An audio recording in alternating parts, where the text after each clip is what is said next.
Yes, guys, welcome back to the Irish Hotspur with your boy Dave. Today we are doing the under-21 watch-along, of course, as we take on Cambridge, Wayne Burnett's under-21s. It's a big game, basically. It's the last one of the group stage. As it stands, I think we have one loss, one win to our name. We're on 3 points, same as Colchester, right behind us.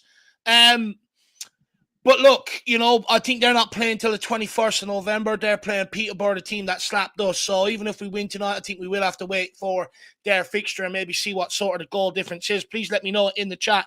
Can you hear me? Or yep, people can hear me. That's absolutely perfect. Of course, now the big one is tonight. No Ashley Phillips, no Alejo Veliz, which means I think with Richarlison's injury, Alejo Veliz, he won't be risked with the under-21s. And with no Phillips, is that telling because of the suspension of Romero, injury of Van de Ven? That means I'm guessing he'll either play some part against Wolves or be on the bench. So very, very interesting in that regard, in that manner. We are just about to get kicked off here, so I will set up the scoreboard for you guys. Just bear with me one moment. But we are about to get underway, but Spurs do need to win tonight, and the more goals, the better. Now, Cambridge United, they did get slapped by Colchester 2-0, the team that we bet very, very convincingly. So, you know, it'll be interesting to see how they are tonight. You know, they were on a bit of a 10-game unbeaten run, not going so well in League One. We are on the way. But, you know, they have been unbeaten in their last 4. So it'll be an interesting, I don't really know what to expect from Cambridge tonight, but it is more about us, and we are underway. And I will go through the lineups now with you guys in just 1 second, which I will go through now. So, of course, you've got Josh Keeley in goals. He was poor last week, very, very poor in the game against Peterborough United.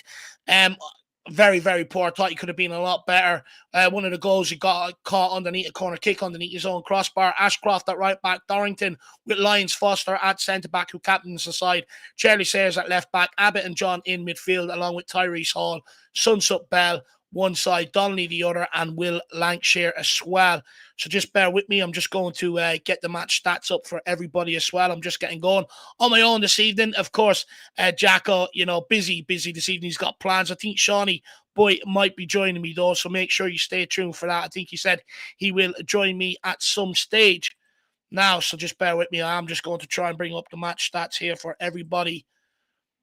Boom. Absolutely nailed it, Dave. You are a hero. Hero amongst many. Nailed. Done. Stats are up. So we will transition.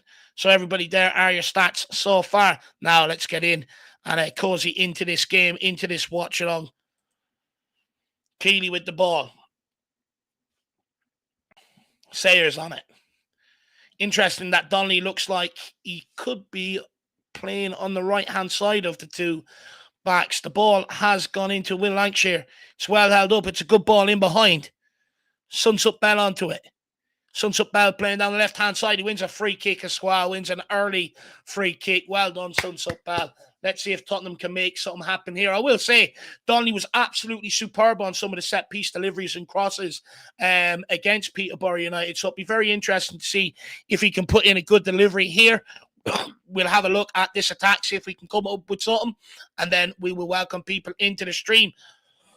Great to see Tyrese Hall get a run out tonight, though. That was very good. And by the way, everyone, Christmas Coke is back on the shelves. Absolutely love it. Getting in the spirit already. Hopefully, the under-21s can do us proud against the U's tonight after yesterday's disaster. Donnelly with the free kick. It's hit off the one-man wall, straight in the face, straight in the chops. Looks like he's about to be concussed, and it is a Tottenham corner kick. Just bear with me 2 seconds, guys, and I will get people welcomed into the stream. I see Donovan there, Ed, Mark, Andrew, Coys, Madzi, SPURS, Norden, Spurs, Charlie Rogers, all with me. Spurs are just on the attack here. It's another ball in by Donnelly. It's blocked, and it's a Tottenham corner kick. Interestingly, though, Donnelly's not taking the corner kicks.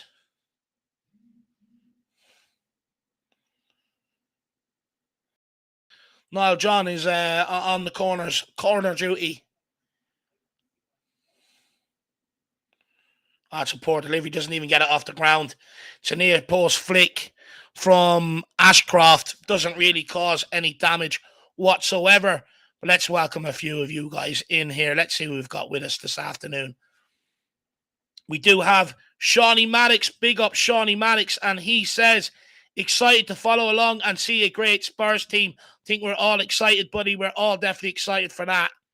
Hopefully we can get the job done tonight, my man. He says, if any of these boys... What's going on here? It's going absolutely crazy. He says, if any of these boys stand out, maybe we can see them called up to the first team to plug some holes. We might need them, my man. Big up Charlie Rogers. Great to see you in the building. Northern Spurs, no Feliz or Phillips. That's very telling, I reckon. Donovan Oosterreicher, let's hope they can heal some wounds. Come on, you Spurs. I forgot what losing felt. We all did, my man, and it's tough. It hurts. It absolutely hurts, Donovan, but look, it was bound to happen at some stage. It's just, the true test and character of this side will be how we sort of pick up from here on out, to be honest with you, Donovan. Big up, Madgy says Dorrington and Donnelly should have been saved for Wolves. Don't disagree there. Coy says, I forget what it was like to lose. That I smashed my Xbox controller. Think you might need to get a new one. Andrew Seymour, come on, you Spurs. Evening all. Big up, Mick Cook. Great to see you. Ed sweating as well. Shawnee Maddox says, Ken Dorrington and Donnelly still play Wolves if they play tonight? Yeah, of course they can. They can play, my man. Just not ideal. We don't really want to run the risk of too many injuries, do we? Peter McCormick says, would have preferred Donnelly to be rested for Wolves. Agreed with that. And Paul Brown says, evening, Dave. Hopefully all's well. Tough on your own, but no better. Buchel, very tough on my own, my man. Very, very tough on my own. But I try to do a good job. I really do try my best, Paul Brown. Really appreciate everybody who has come to support me on my solo journey today. That would be absolutely brilliant if you could all smash the like. The U's though, Cambridge looking to get shot off, and he's absolutely sent it into the stands. I'm wondering, did they have fans or did they just not turn up for these sort of games? I bet you Tottenham under 21s have more support tonight than what Cambridge team do. It's embarrassing. It really is embarrassing for them. They're playing in the orange jerseys. They think they're Wolves. Let's see if Tottenham can fashion a good attack here. Sayers on the ball. Across to Dorrington. Back to Sayers. Brilliant play there. Donnelly. Back to Sayers. Who's number 53? Oh, it's a poor ball by number 53. Abbott, that's who it is. It's very poor.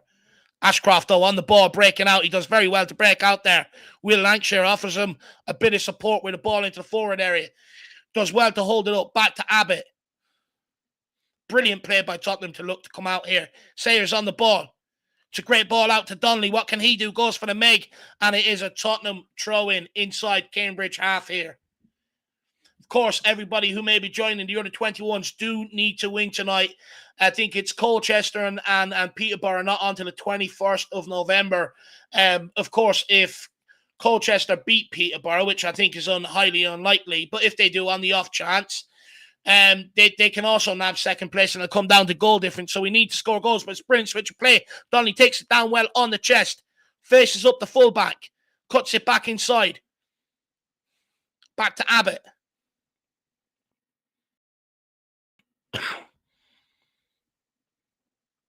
Sayers with a great ball down the line to Donnelly. Donnelly tries to whip it in first time. It's cleared. Well, won again by Abbott. Go on, Hall. Or John. Brilliant play by John. Does very well. He's tidy. Looks for the pass out wide to Donnelly and it's just overhit.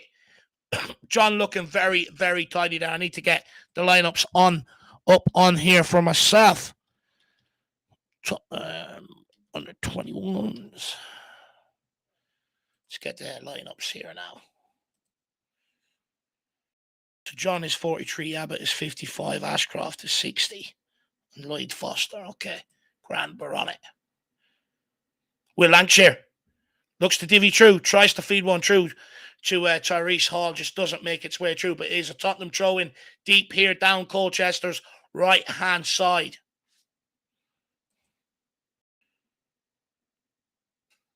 Lyons, Foster. So Sayers and Dorrington are partner at centre-back with Foster at left-back. That is a bit of a different change to what the lineup first suggested. Abbott.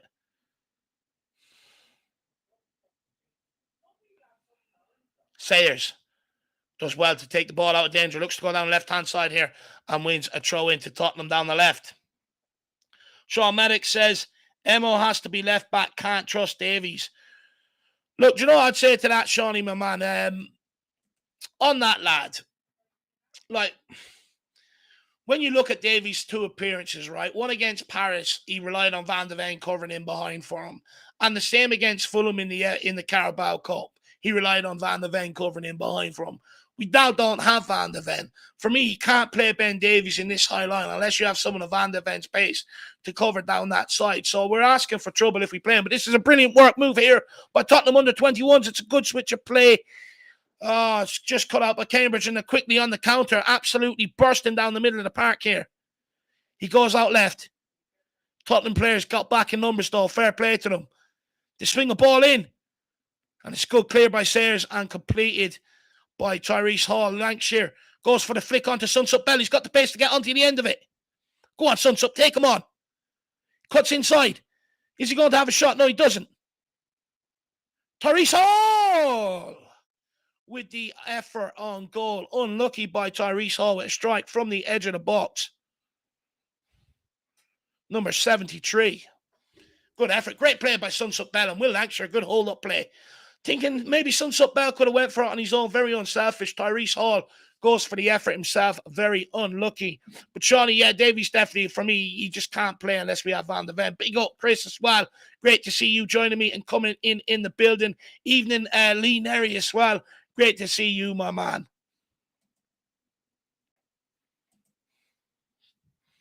Another sup of my Christmas Coke.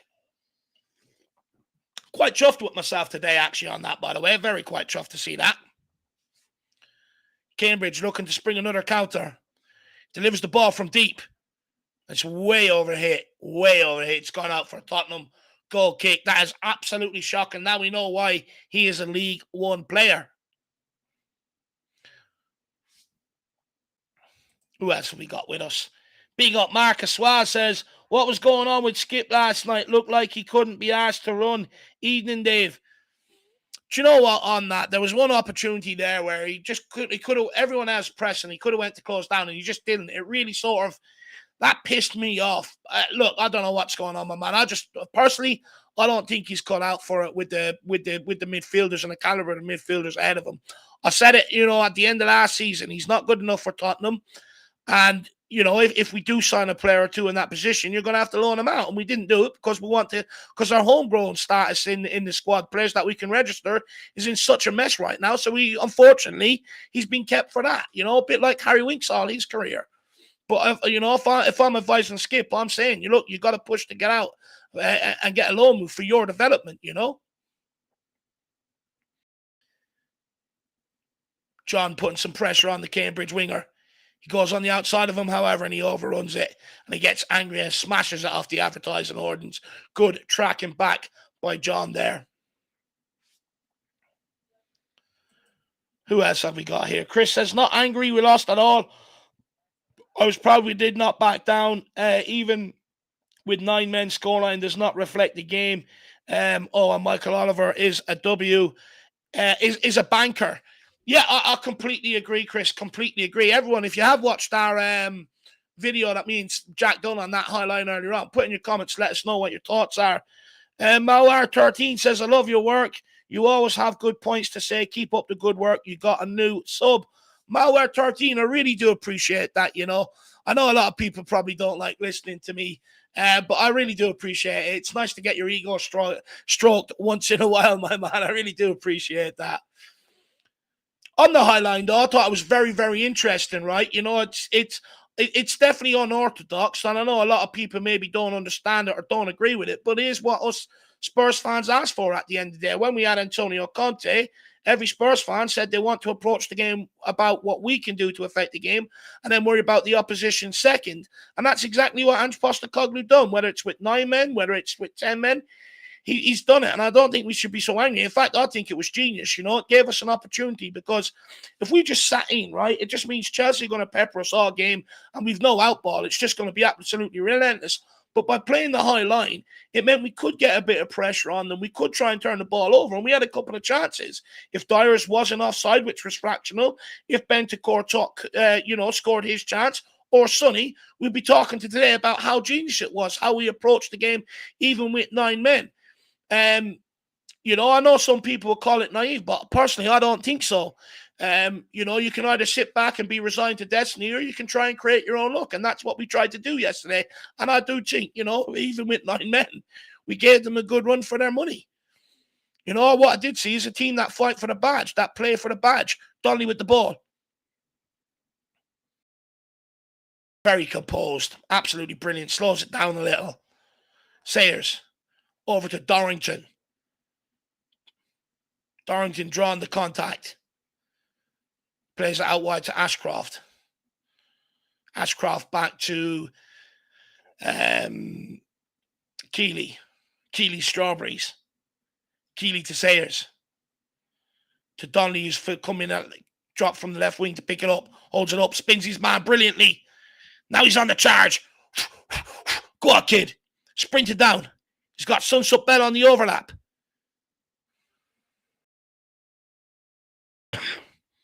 Abbott. Back out to Donnelly. Tries to skin his man again and he gets the tackle in.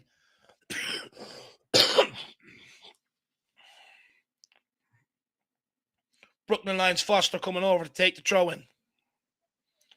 Throws it back to Sayers.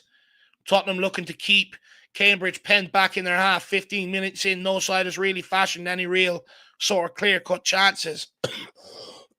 But you would say if any team's going to do it, it does look like it's going to be Tottenham. Donnelly, back to Sayers. Sayers tries to go back to Donnelly, but it's overhit. Let's see who else we have in the chat. with us. Okay, who we got? Who we got? Nomad said Liverpool showed the way how to play with 9 men. Bit disappointed. They sat in and they end up being resigned to their fate, to be honest with you. I mean, look, I know a lot of people don't agree with the approach yesterday, but at the end, we had chances to nick it, and that's what it was designed to do. Shawnee Maddox says, I think the strongest centre-back pairing is Phillips and Dorrington because they've been playing together if Romero and Van de Ven are out. Look, I agree with that, but I don't think Postecoglou will throw both of them in at the same time, as I think one of them will probably play beside Dar. But I wouldn't be opposed to playing Højbjerg at centre-back. I thought he was fantastic yesterday when he came on. Chris says Vicario had the game of his life. What a goalkeeper. Absolutely unbelievable. Also, Pat Jennings, speaking of goalkeepers, Pat Jennings was taken ill yesterday. So everyone get your best wishes in for him. Mountain Bushman says, big up, lads. Big up, Mountain Bushman. Great to see you. Timmy says, just came in. Nice to see Okadina playing, a former Spurs Academy lad. Unless you've already brought that up. Come on, you Spurs. It'd be great for the kids to go through to the knockouts. That it would, my man. That it definitely would.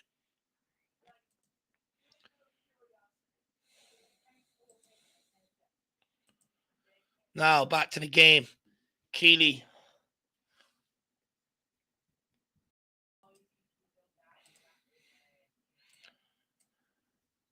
Malware says, last year is in last night's situation, we would have crumbled and showed nothing. This year, the team is different. We played our heart out till the final whistle. And that's exactly it, you know. In other years, teams would have crumbled. But what was I going to say to that, Malware? Give me 1 second. It's Tottenham free kick here. Sayers on the ball. Tottenham have took it quickly. Look, on that, you know, why would Postecoglou try something that a lot of these players failed in last season underneath Antonio Conte? It doesn't make sense to keep trying the same thing. We know when you've got Dyer and Højbjerg and that on the pitch, even Porro couldn't do it last season. They can't play that game where they sit in. They're not them sort of players. They want to be on the ball. They want to get after the ball and get on the ball. Postecoglou knows that. So why would we resort back to something that didn't work last season, that nobody wanted to see last season? I don't understand it. You know, I do not understand it. For me, we showed guts. We went after the game. I think the reason why, you know, maybe pundits and everything else, you know, some are calling it brilliant, some are calling it naive, but you know, it's unorthodox is what I would say. It's different, right? No one's really seen that sort of approach when you've been down to 9 or 10 men. Usually it's sit in, try and consolidate this, that, and the other. No one's seen it, so it's unorthodox. But for me, I like it, you know. It kept the game interesting, right? You know, if we sprung a counter, we had a couple of opportunities to score. It kept us in the game. On another night, you know, maybe we would have took one of them chances. Dorrington on the ball. This game is a bit boring so far in the first 18 minutes, a bit cagey. Tottenham know they can't afford to lose this, that they do need to go and try and win this at some stage. Abbott, brilliant play to pick up the ball. Plays it back to Dorrington. Dorrington tries to play one through down the middle, gives it away. It's not a great pass. Will Lancashire on the press. He just lets his man out. It's poor. Slow. Lazy tackle.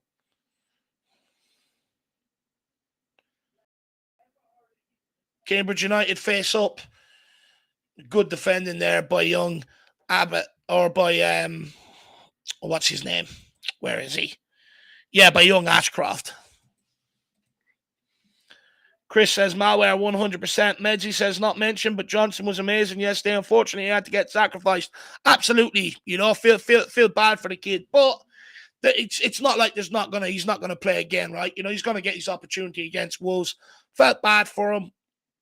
But look, sometimes you just got to be, you know, you get humbled. You've got to take it, right? You know, you got to dust yourself down and move on. Whether we think it's red, whether we think Romero's is a red card or not, whether, you know, we think we played poor or not, you know, whether we thought it was down to our own downfall, whether we blame the referees. At the end of the day, we've lost. We've won 10 out of 11. Well, you know, we went unbeaten for 10 of the 11 games. And, you know, you just dust yourself down and pick yourself up. No one could foresee the circumstances coming yesterday. You know, Romero picking up a red, getting suspended. Adoji picking up 2 yellows, getting a red and getting suspended. Madison having to come off. Van de Ven having to come off. Your whole back line decimated. You know, no one could foresee that coming all at once. But Was many questions asked of this Tottenham team. Strength and depth. What are other personnel like when they come in? Can we maintain it? Strap yourselves in, boot yourselves up, and get ready for the ride. It's going to be rocky. It's not going to be easy. But if we can still pick up a couple of wins until we get players back, people forget we've got an international break after the Wolves game, which gives us a bit of a period to try and get players back as well. I mean, it might not be as bad as first feared. Let's wait and see. But what I would say is, we shouldn't shy away from these challenges. Take them on head first. Sayers. This game is nothing really chances have been created, but Donnelly with a chance here. Plays it in behind for Sunset Bell. Picks it up. He's got Will Lancashire. He cuts inside. Referee, that's a free kick. Oh, bloody day. He's standing there looking at it, and he doesn't blow his whistle. Oh, my God. Honestly, there's a serious anti-Tottenham agenda going on with referees at all levels. Donnelly picks it up. Not sure whether he was going for a strike or a pass there. I think he was caught between two minds. Jesus Christ, how's that referee not giving that free kick, though? That is absolutely shocking. It's right in front of his eyes. Sunset Bell has schooled him. It's not his fault the Cambridge United defender can't tackle. Enigma says, is Ashley Phillips playing here? No, he's not playing at all. I think, he'll probably play v Wolves. Mark Hook says, agreed, Mads. He thought Johnson looked right on.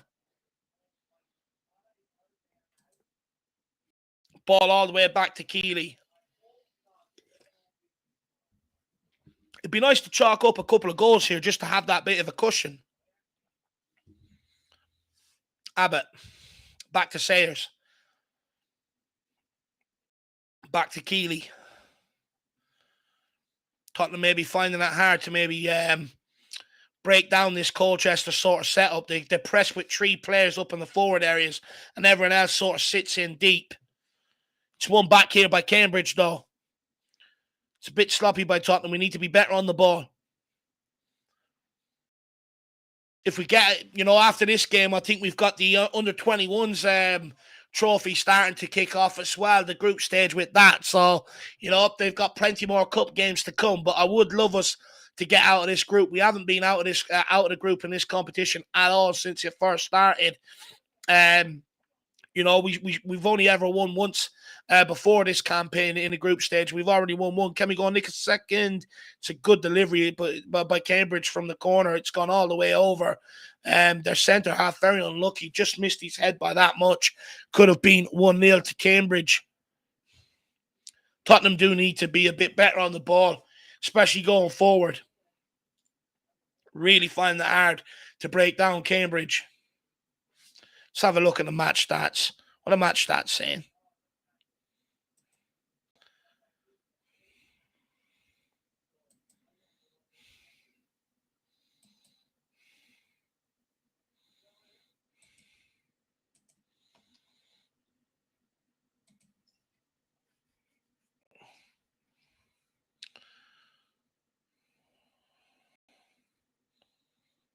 Whoop.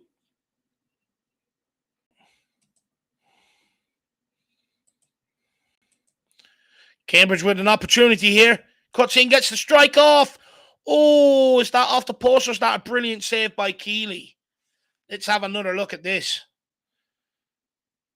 I think it was off the post, but I think we've been given a free kick anyway.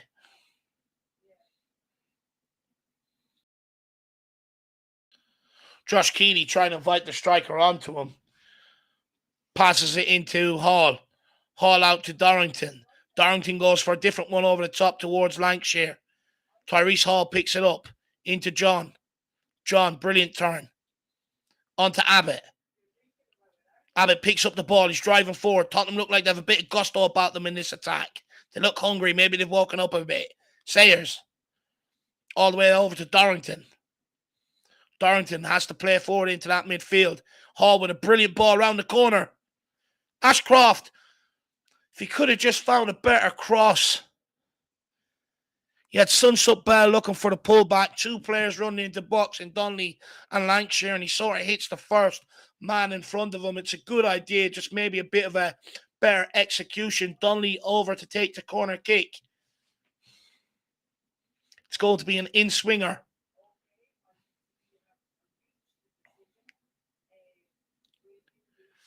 It's a short one to John. They've tried this a few times tonight. John with an absolute horrendous cross all the way out the other side. But it is picked up by Sunsup Bell. Abbott on the ball now. Abbott to Therese Hall. Switches the play. What's going on with the camera here on Spurs play? What's going on? John. Abbott screaming for it, but he goes back to Dorrington.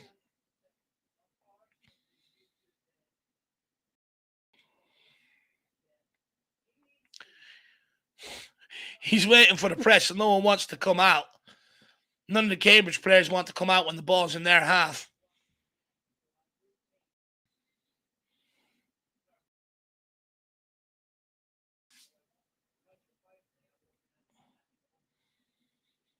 Dorrington.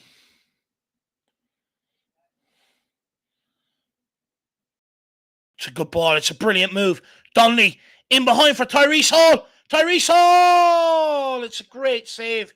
He's just offside anyway.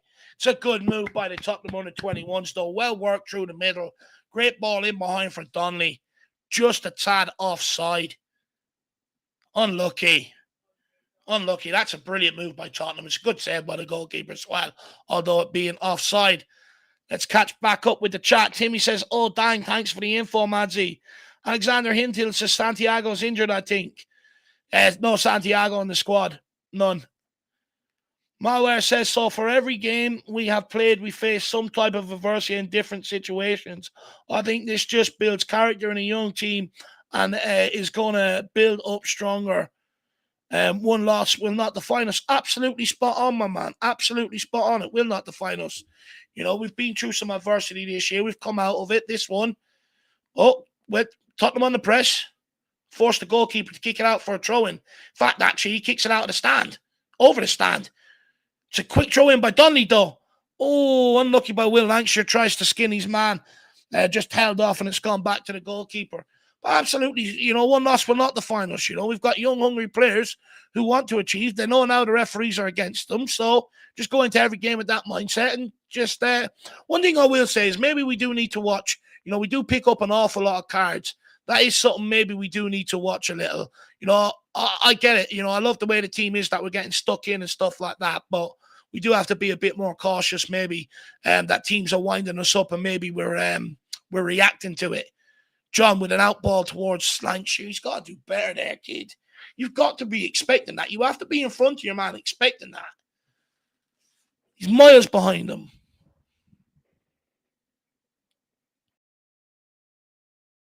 It's a long ball to Lancashire.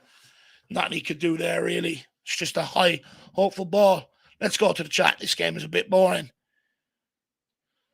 Enigma says Matters is not injured. He was taken off as a precaution. I hope that's the reason. Sean Maddox says this is a rebuild and we need to remember that. There will be some road bumps and we need to focus on building resiliency and getting these players grilled. Just want some youngsters in the mix. Absolutely. Look, that will come, you know, next season when we've got 4 competitions, Shawnee, the youngsters will come, you know. It's another ball over the top here towards Niall John. Can he keep it in? It's just over here. Unlucky, does everything he can. Exactly, Shawnee Maddox. But look, I do think, you know, we've got a homegrown issue coming up in the squad. When you look at the contracts that are up, you've got 3 English goalkeepers there with the contracts coming up. You've got Ben Davies with his contract up in the next 2 years. Skip, whether he's good enough or not. Who else have you got? Who else have you got? There's 1 or 2 others in there that qualify as homegrown. Sessegnon, he's another one. But realistically, when you look at the registration of the homegrown players towards the league, you can get it on the Tottenham Hotspur website. It's absolutely atrocious. So that's the next area we need to address. That's why you've seen the likes of Brennan Johnson come in. He's one. Madison, they're registered. But we need to improve all the others alongside that. And I do think some of the plan is to maybe get a Phillips or a Dorrington or a Donnelly through and fill some of it that way. But it won't fill it all. So that we'll have to go into the market and look at more homegrown players. Sayers. Looks like Sayers in the... No, Sayers there now. Good ball down the line. It's another ball in behind for Sunsup Bell. It's cut out. It's a very, very frustrating game. Cambridge just sitting sort of everyone behind the ball. Sayers picks up the ball again. Gone out wide to Dorrington. Come on, lads. Abbott screaming for it. Looks to get on the ball and try and drive Tottenham forward. It's a good ball to Donnelly. He's gone back to Sayers. Sayers picks it up. Gone back out to Donnelly. Well done there by Sayers. 3 players pressing him, and he does well. All the way back to Keeley. Keeley waiting to draw Cambridge out. Cambridge don't want to come out. Sayers. Out wide to Foster. Back to Sayers. Across to Dorrington. Cambridge just sitting everybody behind the ball. It's very hard to find space in there to play. It's a loose pass by Dorrington. Cambridge looking to play one in behind over the top. It's a good ball down the line. Ashcroft looking to hold him up. Keeley comes to collect. Can Keeley unleash it quickly? White Cambridge players are up the field. No player really turned their back and wanted it. You had to try and release that a bit quicker while they had players committed. We're good enough to play through them. Like even the team we smashed, Colchester, they beat these 2-0. Oh, great turn by John. It's a good ball to Lancashire. What can he do? Continues it on for the overlap for Ashcroft. It's a bit of a poor pass, really. He does well, though. Pulls it back to Sunsup Bell. Tries to wiggle through 2 of them. Loses the ball. It's cleared. Cleared all the way back for a Tottenham throw-in. Tyrese Hall looks to drop deep to get on the ball and try and make something happen. Oh, it's a good idea all the way out to Brooklyn Lions Foster. It's just overhit, but a great idea. Great idea. Shawnee Mannix says, once we get one, the floodgates will open. I think so, my man. I do think so. Enigma says, we will be just fine with the injuries. We will beat everyone we should be and lose a few against the big guns. And this will also show Levy how thin our squad is. Well, that's right. You know, he will have to bring in reinforcements here. Alexander Hilton says, think Edoji can become homegrown. Not sure on that one, to be honest with you. Madzi says Sarr counts for homegrown next season, right? I did read something about that. I think you're correct.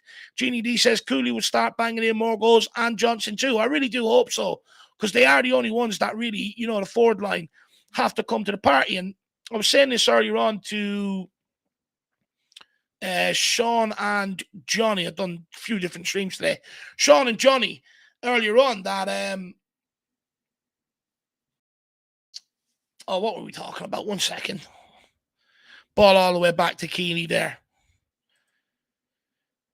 Oh, Kulu. Yeah, Kulu and Johnson scoring goals. So, Jeannie D, I was only saying to Sean and Johnny earlier on Sean's channel, we do that show every Tuesday. It's a great show.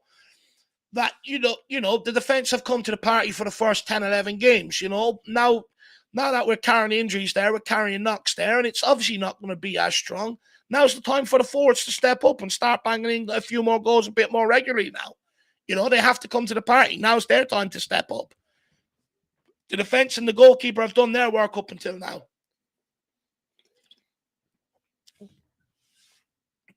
Dorrington. Looking for options. Is very, very congested in there. Very congested. Will Lancashire, he's being held, ref. He's being absolutely assaulted. You're going to do anything about it or just let it happen. Healy. Out to Sayers. Says to Lyons Foster, clips it around the corner into no man's land, really. Oh, what a challenge. Oh, that's unlucky. He slipped as he got up to get onto it. He comes flying in there. Cambridge looking to fashion an opportunity here. Tyrese Hall, brilliant defending. No foul, no foul. Well done. Cambridge looking to commit people forward here. Tottenham getting stuck in. Well done, Tyrese Hall again. Sunsup Bell on the press. Donnelly on the press. Forcing Cambridge to punt one into no man's land, but they've done well to win a free kick there. Sayers just gone in on their striker, and he's gone down rather easily, to be honest with you. Everybody, though, please do smash that like button. That would be absolutely brilliant. Keep getting your questions in. Communicate with me, with your boy. Let me know what things you want answers to. Let's have a good conversation while watching this under 21 game. So keep chatting away to me there in the chat. Oh, well done, Sunsup Bell. Gets faced up one-on-one and does very well to hold him off. Gives away the ball on the edge of the area, though. It's a freak shot. Keeley has the answer to it, though. Good positioning and is able to claim that one. Come on, Spurs. Let's try and create something. Initially, brilliant defending by Sunsup Bell, but very lackadaisy on the edge of the box there. Very, very lackadaisy. No urgency at all. Gets his, put under pressure, forced to sort of play it, and Cambridge player picked it up and got a shot off on the edge of the box. Maybe needs to wake up a little there. Dorrington on the ball. Into Tyrese Hall. Tyrese Hall tries to play one round the corner. John not really equal to it. John wanted to go one way. Tyrese Hall played it behind him. He wanted him to go the other. I'm sure Wayne Burnett will get them in at half time, maybe. It's approaching 36 minutes. Cambridge United with a switch of play. It's a brilliant ball, by the way. Brilliant ball. Plays one into the striker, looks for it back the winger. Oh, well done, John. Great challenge. Breaks, disrupts it up a little. Cambridge pick it back up, though. It's a cross in from their left-hand side. It's cleared. Only as far as the Cambridge winger who picks it up, plays it to the centre midfielder. They've gone out wide. Looking to get another cross in down Tottenham's right-hand side here. He's facing up Donnelly. Plays it. He's gone in behind. It's a good ball. Oh, volley. It's gone way over the bar. Way over the bar. Done well to get the connection, though, fair to fairness to the Cambridge winger.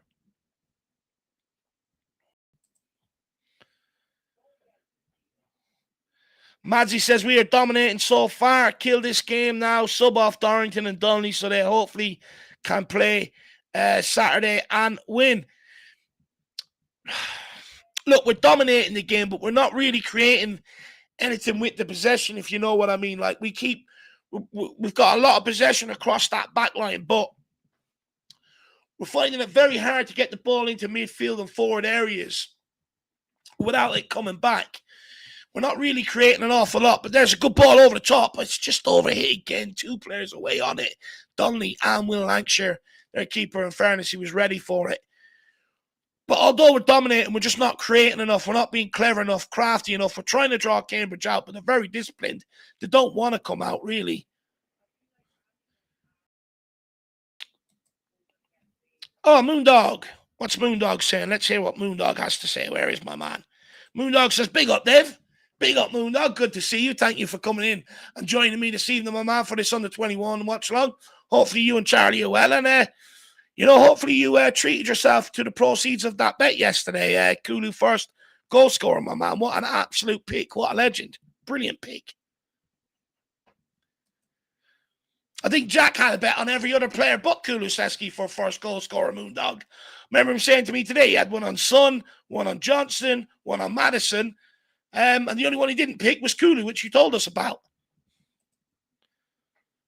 What's going on here?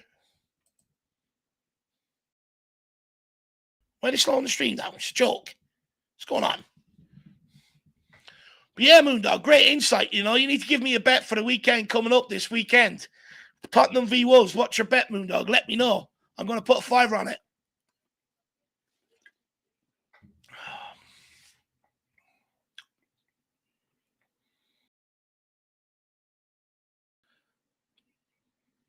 Cambridge with the ball in behind. Ooh, just overhit. What's going on with this stream? It's only me watching it. Who's slowing it down? Oh, that's beautiful play by Dorrington. He's been absolutely harassed. The referee won't blow the whistle, but he just gets out himself, tries to clip a ball in behind for Will Lancashire. Again, the keeper's reading that. He's ready for it. He's waiting for it. Maybe have to be a bit more clever. But brilliant play to get away there by Dorrington. Cambridge running down our right-hand side. It's a poor ball. Their winger does, or their striker does well to pick it up. Tottenham players looking to maybe press a little here. Donnelly leading the press. Cambridge just picking passes through us right now. It's a good one, too, to try and open us up. Don't foul him. No foul. Oh, that's a brilliant block. Oh, it's falling for him. Oh, no, it's disaster.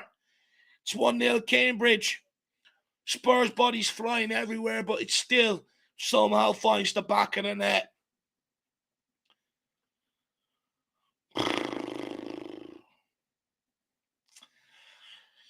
That's what happens when you don't use the ball effectively. It's a good 1-2 to open up. He goes for the cross. It's an initial good block. It's a header, but it's not properly cleared. Who's that? I think it was it Charlie Dorrington with the header. It's just cleared it into the danger zone, and it's a free strike with two bodies trying to close him down. And he just rifles it into the bottom corner. It's Cambridge United 1-0 to the good. We really didn't need this. This is our last game and our last opportunity, or a real opportunity for us to try and get out the group. Looks like we have an uphill task now to try and do so.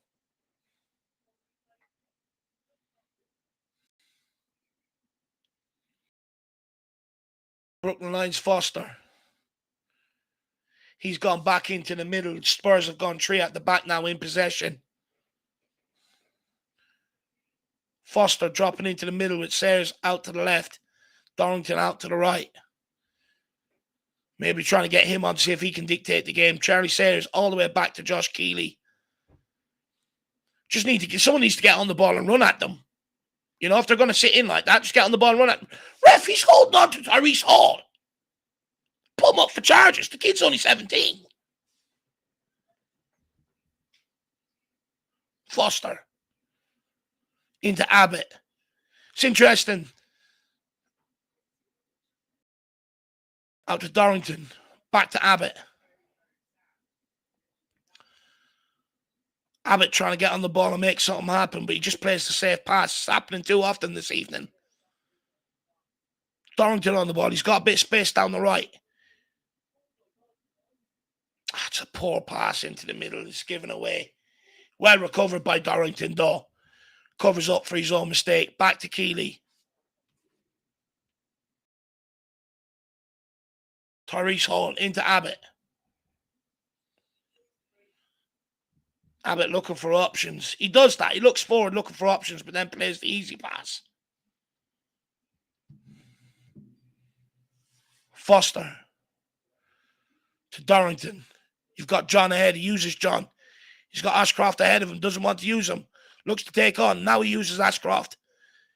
Gets the ball in. It's a poor cross and it's dealt with easily by Cambridge. And completed away with the header, but Tyrese Hall headers it back. And it's cleared. Only as far as Charlie Sayers. Out to Sunsup Bell. Sunsup Bell looks to cut in. He's gone backwards to Abbott. Back to Foster. Foster over to Dorrington. We've got to try and create here in possession. Well done, John. Wins a great free kick there. Wins a good free kick. Just got to be quicker on the ball. A lot of possession, but we're not creating anything. Cambridge are just sitting every man behind the ball.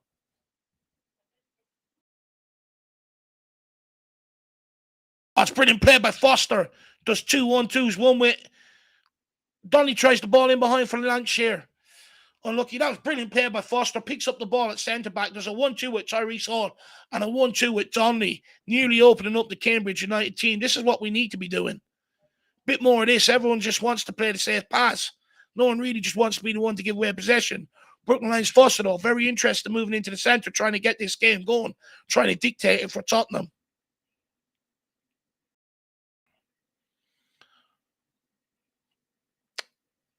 It's a very stubborn Cambridge team, very hard to play. Well done, John. Great challenge.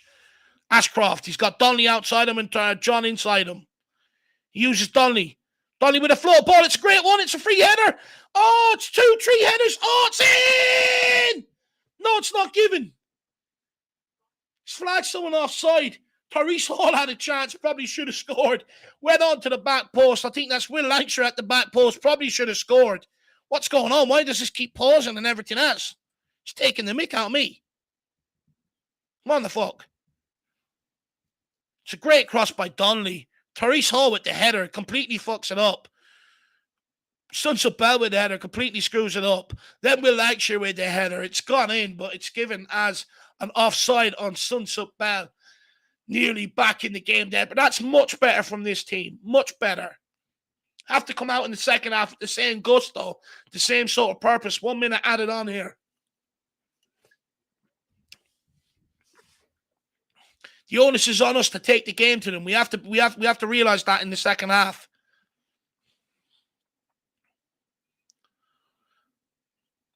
.45 seconds left to go. Can Tottenham fashion one more chance? It doesn't look like it. It's Cambridge.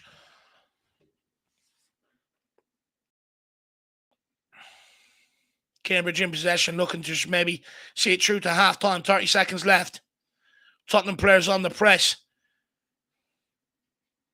It's a tackle by Reece Hall, gives away the free kick. Good to see the urgency since we've gone 1-0 down, but that urgency maybe needed to be there at 1-0. Just played it very, very safe and then got caught on the counter. 10 seconds left. Cambridge will probably just put this one into an area and it'd probably be half-time. If I was them, I'd look to float this one into the box, you know. Go, what have you got to lose? He's got to blow it up once it's cleared. And they do exactly that. Float it towards the back post. It's headed across. Oh, no, it's bundled around. That's a free kick out to Tottenham. We'll take that offside. And that is half-time. Cambridge 1-0 to the good at half-time, everybody. 1-0 to Cambridge. Let's welcome some people in the chat. Malware says 13.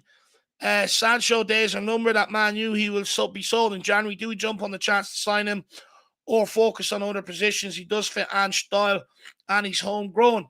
Do you know what the problem is with Sancho is, you know, he's had problems at Dortmund now with disciplinary problems, now at United as well. I'm not sure we want that at Tottenham. We've already made a couple of huge expensive errors with the likes of Ndombele and stuff like that. I don't think we should go down the same route with someone like Sancho. I think on his day, when he's playing fully fit, fully focused, absolutely unbelievable player. But there's a history there of behavior problems, disciplinary problems. So I'm not sure I would. Welsh Gal says, big up, Dave. Come on, you Spurs under 21. Hashtag solo stream. Big up, Welsh Gal. Really appreciate the support. Alexander Hinton says, wouldn't mind Sancho if it was a loan with an option to buy. Yeah, maybe a loan. Maybe Postecoglou could turn his fortune. Sean Malik says, no. What did he tweet? I believe he definitely doesn't have a Twitter account. I can tell you that. Madzi says, nah, get Nuse in January, young and explosive, or Kubo. Mark, big up, Marky boy. He says, big up, Dave. Thanks for the under 21 stream. Come on, you Spurs. Look, Mark, you know, I've always sort of had a keen interest in academy football and stuff like that. And, you know, I said, you know, they're starting to show the games now and that on Spurs Play, you know. Why not, you know, enjoy it with other like-minded people who do enjoy the academy side of things. I know there's not a lot of people out there that really care about it, but, you know, I do enjoy it, Mark. You know, I really do enjoy it. So, as you can see, you know, I've done a lot of under 21 watch along so far. You know, I just have a keen interest in it. I like to, you know, the development side of things, you know, new ways of developing players, etc., the process, everything else. And, you know, looking at players that maybe you think, oh, you know, because it's nice to say, do you know what, I spotted him. You know, I spotted him when he was younger. You know, it's nice to say that, Mark. But big up, brother. Really do appreciate the support. Top man. Anyone else want to show support, do what Mark and Moondog have done. Absolute legends. Who else have we got here? Jaden says, Dave, what did you think about the game yesterday? I'm just annoyed because it's Chelsea, but proud of the lads. And I think that's it. You know, look, I'm angry because of the fact it's Chelsea and it's always them. Battle of the Bridge, stop us winning the league, getting knocked out of cup semi-finals under Conte. There was a final loss under Pochettino. You know, it's always them that spoil our party. You know, we get so close. We get within touching distance, of grasping distance. You dare to believe, you dare to dream. And along come Chelsea and just snatch it all away. I'm sick of them and Liverpool. I'm sick of it. But you learn more from a defeat. And from what I seen last night, you know, we now have a group of players. In the past, when things got tough, they crumbled. You know, none of them really showed any fight or passion for the jersey. What I seen last night is committed players here for the long haul, here for the dig in, fighting for each other, fighting for the badge, you know, fighting for the fans. You know, that's what I seen last night, and I'm proud of the performance, but angry because it's Chelsea. Look, I'd also argue that the reason why Van de Ven got injured is because the stop-start nature of the game. As a professional athlete, there's a reason why you warm your body up before you go training, before you go out and play a game. You know, you warm your muscles up so that you have less risk of sustaining an injury. But with VAR and how long them decisions were taken to come, for them, how long they were taking to get a decision going, or to come to a decision, it meant players were stopping and starting. And I believe that's what's led to Van de Ven's injury, because some of them were like 6, 7, 8 minutes long. And by then, players' bodies are cooling back down and stuff. So I blame them for the injury, to be honest with you. Graham says, proud of the boys last night. Proud. Just gutted with the result, Graham. Just gutted with the result because it's them. You know? It's them. That's what annoys me, my man.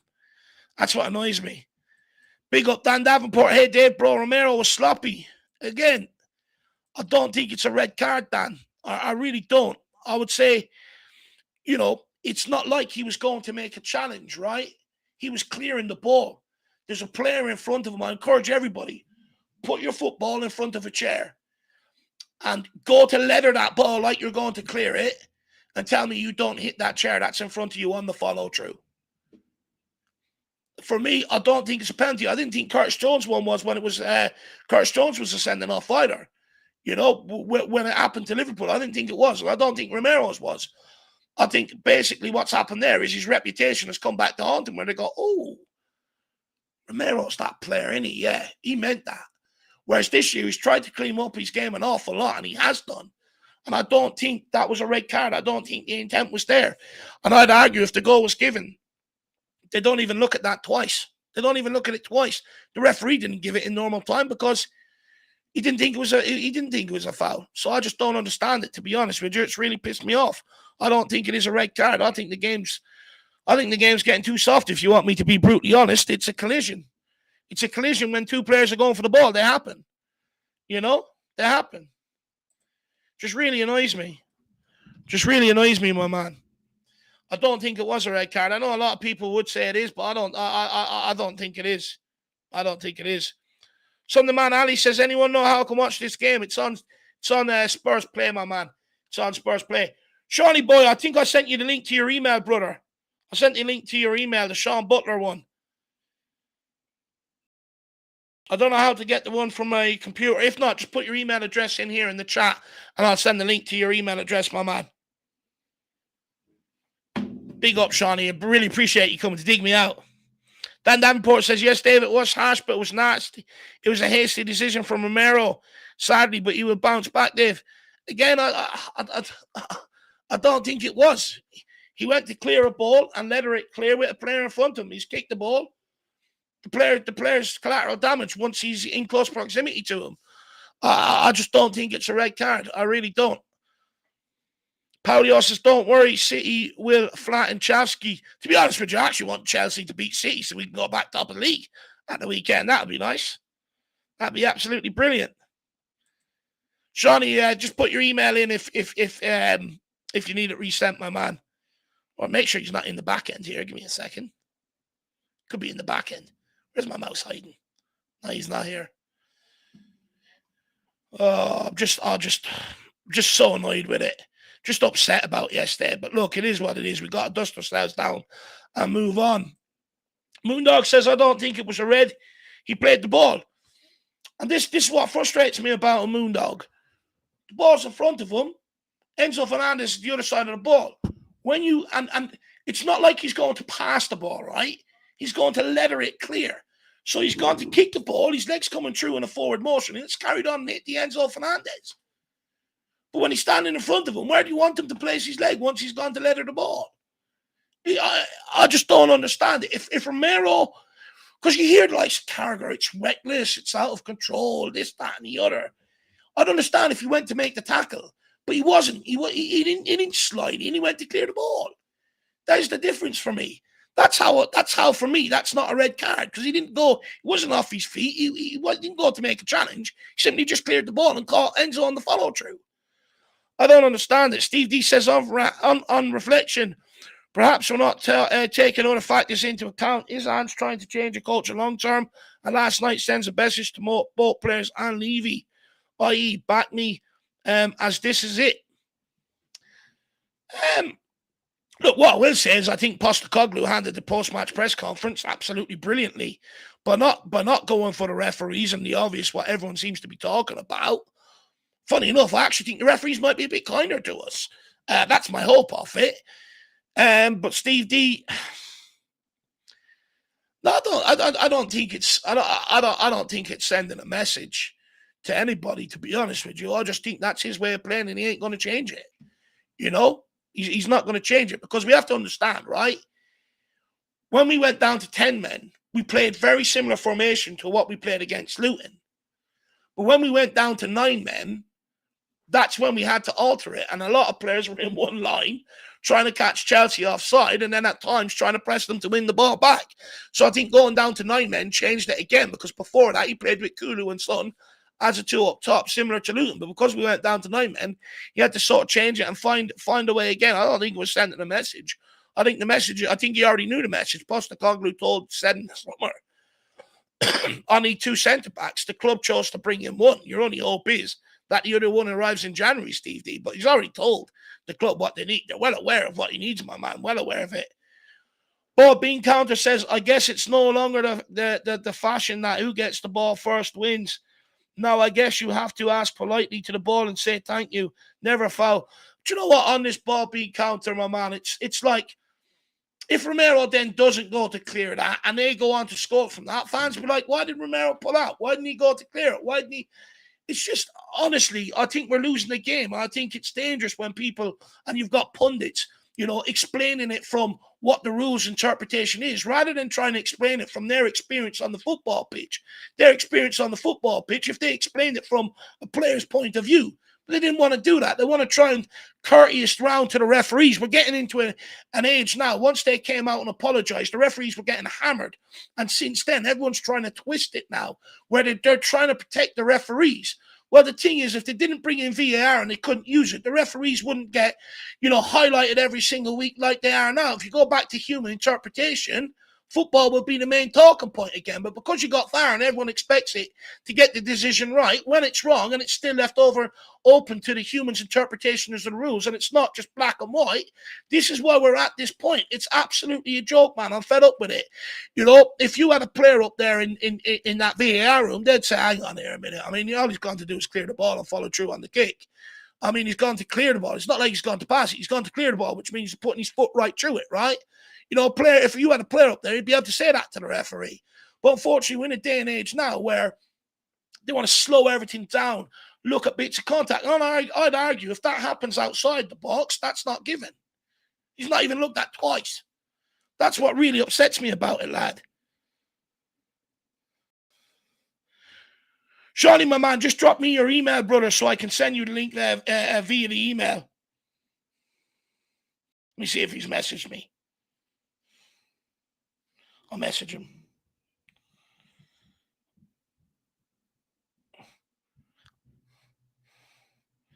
We'll get Shawnee on. Don't worry about that.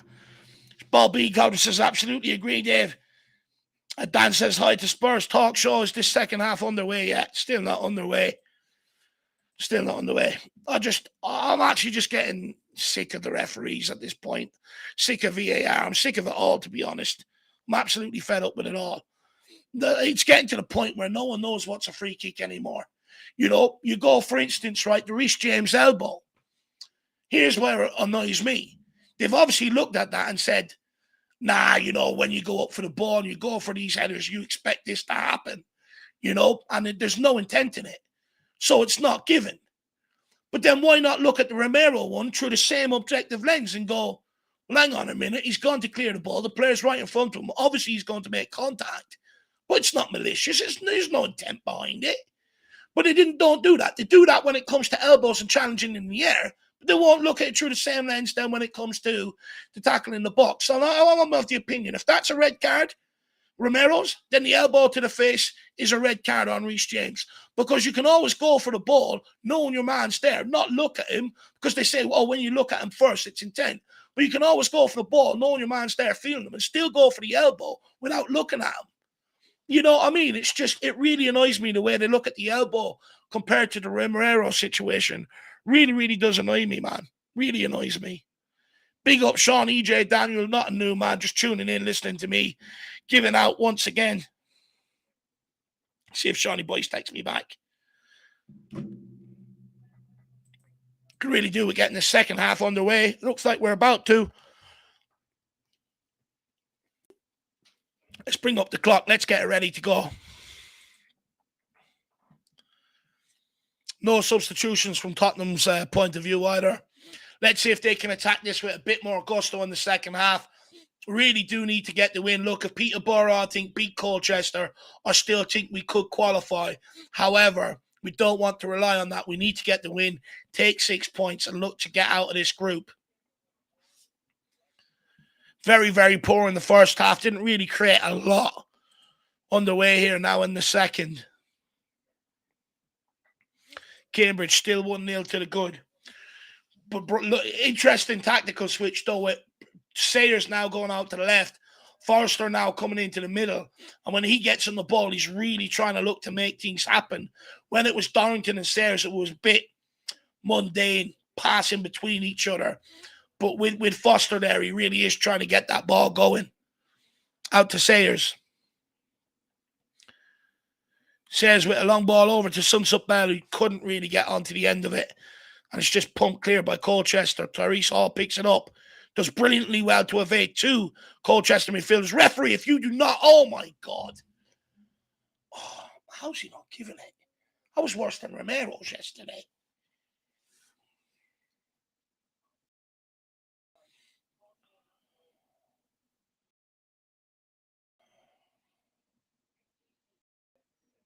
Colchester with the switch of play.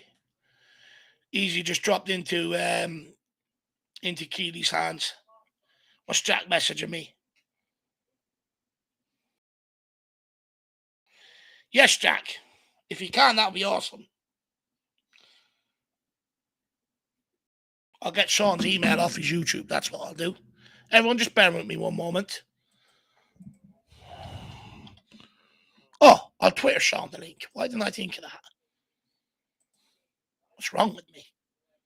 What is wrong with me, everyone out there? Why didn't I just think of just tweeting Sean the link? Not the brightest spark in the book. Spurs talk show. Here we are. DM. Just going to get the link. Linkage. Paste. Shawnee, check your Twitter, brother. It's in your DMs there in Twitter, my man. Let's hop on and get on. Let's have a good conversation about all things Tottenham. Right, that's done and dusted. Let's get back to the game. Dorrington picks it up. Good ball into Abbott. Abbott underhits the pass to Donnelly. It's just that anytime we progress the ball into midfield or forward areas, it's a poor pass. It's just a poor pass that's letting us down.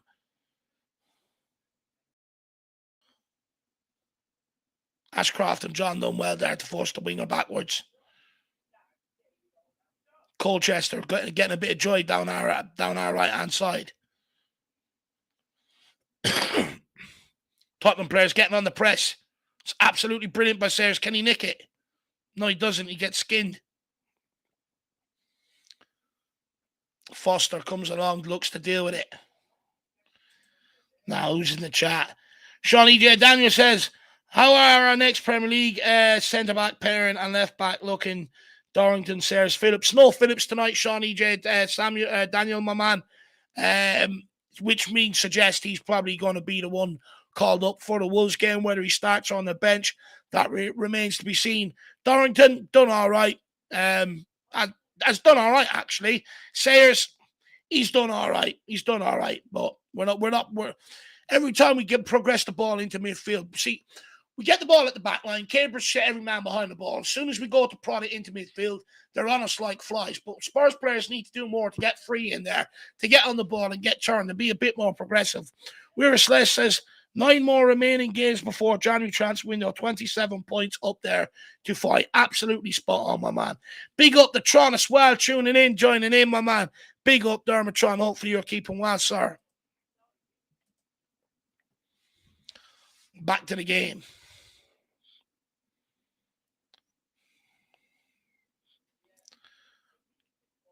Tyrese Hall. Meg. Oh, tries to do the second. Unlucky. Gets dispossessed. Cambridge looking for the overload here down the right-hand side. John gets across to support Ashcroft. 22 pucks in the middle. It's around the corner in behind Ashcroft. That's a really poor shot by the striker. Straight at Josh Keeley to collect. Now White have got players up. Let's try and play forward. Keeley on the ball. Slows it right down. I don't understand it. The whole idea of playing this tactic is to draw teams out. When you've got them up the field, get the ball and turn it over quickly and play. Dorrington. It's a better ball in towards Will Lancashire. Abbott gets a hold of it. Finds John. John has a chance to run at them. No real runners off him. Donnelly's in support. Sunset Bear runs outside him and Donnelly puts the pass behind him.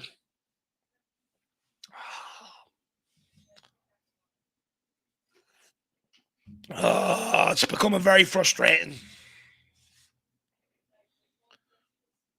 Tyrese Hall picks it up. It's gone all the way back to Sayers. Says to Brooklyn Lions, he leaves it run for Keeley, who plays back to Brooklyn Lions Foster, on to Dorrington, who's getting pressed. Plays a brilliant ball into the middle, it's overhit. Abbott lets it run as well. Cambridge looking to get in behind, and that's offside. Come on, Spurs. Come on, lads. You've got it in you. Let's go. Once we get the first, the second's there. Come on, lads. It's there for us. Foster. Out to Charlie Sayers. It's gone all the way back to Keeley. This ain't going to get us goals, lads. We've done this all the first half. Cambridge, we are drawing them out, but they're still picking up the balls that are going forward.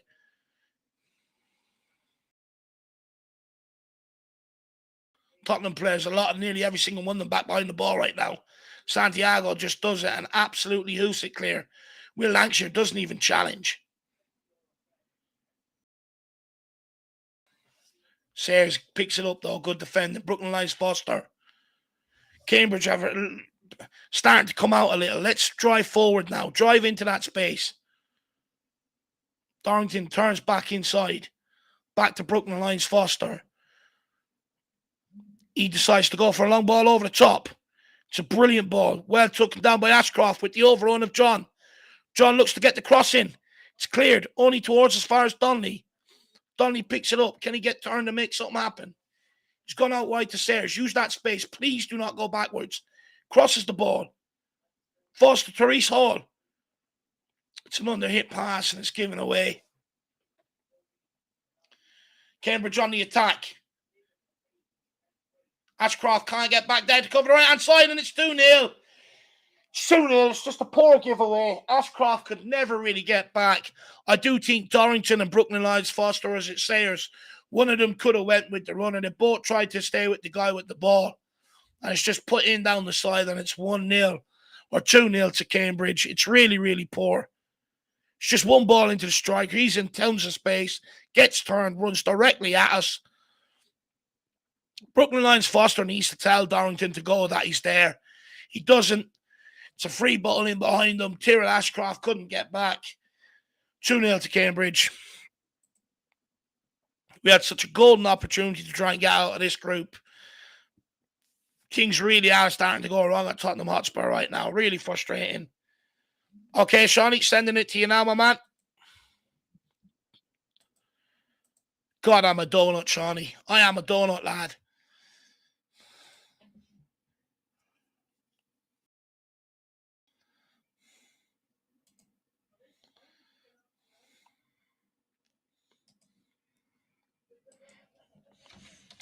Right, Shawnee, password sent, lad.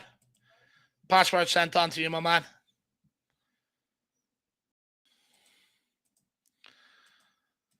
Oh, it's just turning into a disaster of an evening for the under-21s.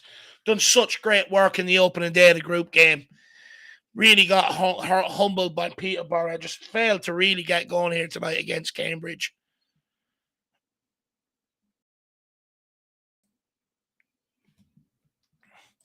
Let's look at the chat. Sean Maddox says, it's okay, Dave. We are enjoying the stream. I appreciate that, my man. Dan Davenport says, we will hope back in the bounce back in the Premier League, hopefully Saturday lunchtime. I watched today's game because I really thought we were going to do it and it was going to cheer me up. Tottenham LSG, no, we're not playing a high line, my man. We're not. Sean, I DM'd you it, my man. I DM'd you the password, brother. Thank you. Okay, I'll get him on now. Sean is here in the background. Just give me 1 second, Shawnee. So I'll grab your link. Copy that. And then should be able to paste it in here. So I'm not the best with technology, lads. Post you into here. And then 1 second, lad. Paste. Is he in? Right, he's in. 1 second. 1 second, lad. Right, you're in. Come on, top belt. Hey. Big up, Shawnee. How you keeping, my man? I'm good, mate. Just so I can sync up with you, what's your timing on the game? Yeah, just give me 1 second, then I'll tell you. Just 2-0. Yeah, lad, very disappointing. The first goal. As I was logging in, I saw a slow motion replay of a goal, and I thought it was the first one, but obviously it's the second one. So no. Decent crowd there at Cambridge. Yeah, but mainly Tottenham under-21 fans, lad. So, Sean, I'm on 55 minutes and 44 seconds. Okay, hang on. I'll press pause. People in the chat, let me know when you're on 56 minutes. On what? 56? Yeah, let me know when you get to 56 right, minutes. Press play now. Okay. Really failed to get going in this game, Shawnee. After such good work on the first game around, we've just really sort of failed to get going in this game, really to try and penetrate them, cut them open. No Santiago. Does the performances at this... Do the performances at this sort of tougher level, Cambridge is obviously a little bit tougher, does that answer some questions around whether Dorrington and all that are ready? No, look, I do think Dorrington and Donnelly are ready because they're always the ones that sort of, have their head, play above the parapet, as they say, the ones that, they come out and they look better than that level, they do. They do. Even Ashley Phillips, when he was playing, he looks better than that level. It's just poor tonight. It's just poor. Donnelly 63, yeah? Okay. Yeah. Oh, sir! He's just taking him out! Referee hasn't blown his whistle for Spurs all game long, lad. He just hasn't. He's refused to. He's just watching us be knocked out. What, you 57-16, 17, 18? Is that about right? Yeah. 57, 21, 22, 23. Okay, perfect. So we've just seen number 43 balloon it left. Okay. Liam says, as you're Irish like me, Dave, do you watch much Celtic? I think Matt O'Reilly would be a good sign in January. Yeah, look, I watch as much as them as I can, Matt O'Reilly, I really like him. I think he's a very good player. Is he good enough to step up into the Tottenham team right now? I'm not. It's a hard one to call. I do like him, though. I think he's a very good player. Do you know much about him, Sean, Matt O'Reilly? Yeah, I did a lot of reviews of him, thoughts on him, because he was linked to us, wasn't he, when Ange first came in? So I spent ages looking through the Y Scout tool and looking at his best bits and his everything bits, like the little segments and that. I think he is the sort of player that would be able to handle it. I think he's probably like, if he was at, I could see him doing really well at like a Nottingham Forest I don't know if he's the level that's going to take us towards where we're trying to get to, but he'd certainly be handy. You know, he's a real hard worker. Drops into good spaces. He's got a nasty little tackle on him. You know, which is in the high press is what you want from the kind of the second eight or the however you want to think of it. Yeah, I really like him. I think he's a good player, but I'm just not entirely sure if he's that sort of next level. He's probably like I think he would do really well at a team that's trying to do bits in the Premier League, but not I don't think he gets into a top 4 team. So no, speak, I think he'd need time. I think he could get to that level if he carried on the way he was going. Like you said, he's a real hard worker and stuff like that. But got a good pass on him. Got a really nice pass on him. He does. I think he played actually. Was it left back underneath Antonio or under Postecoglou for a while? I think for the majority of the time there. Left back, and I think Brendan Rodgers is playing him more as a centre midfielder now. But look, I do like Matt O'Reilly. He played in the second eight. He played in the second eight last season. Who's this coming on? Yeah. Is it Dante? Do you know what, mate? All day long today, I've been trying to kind of land on an opinion around what happened last night, and I think now I've landed on the opinion that Jay you have to take the bitter with the better. Yeah. Who's that? What? Oh, Jai, he's come on, young winger. What are you saying? Sorry. Oh, we've made a sub. Yeah.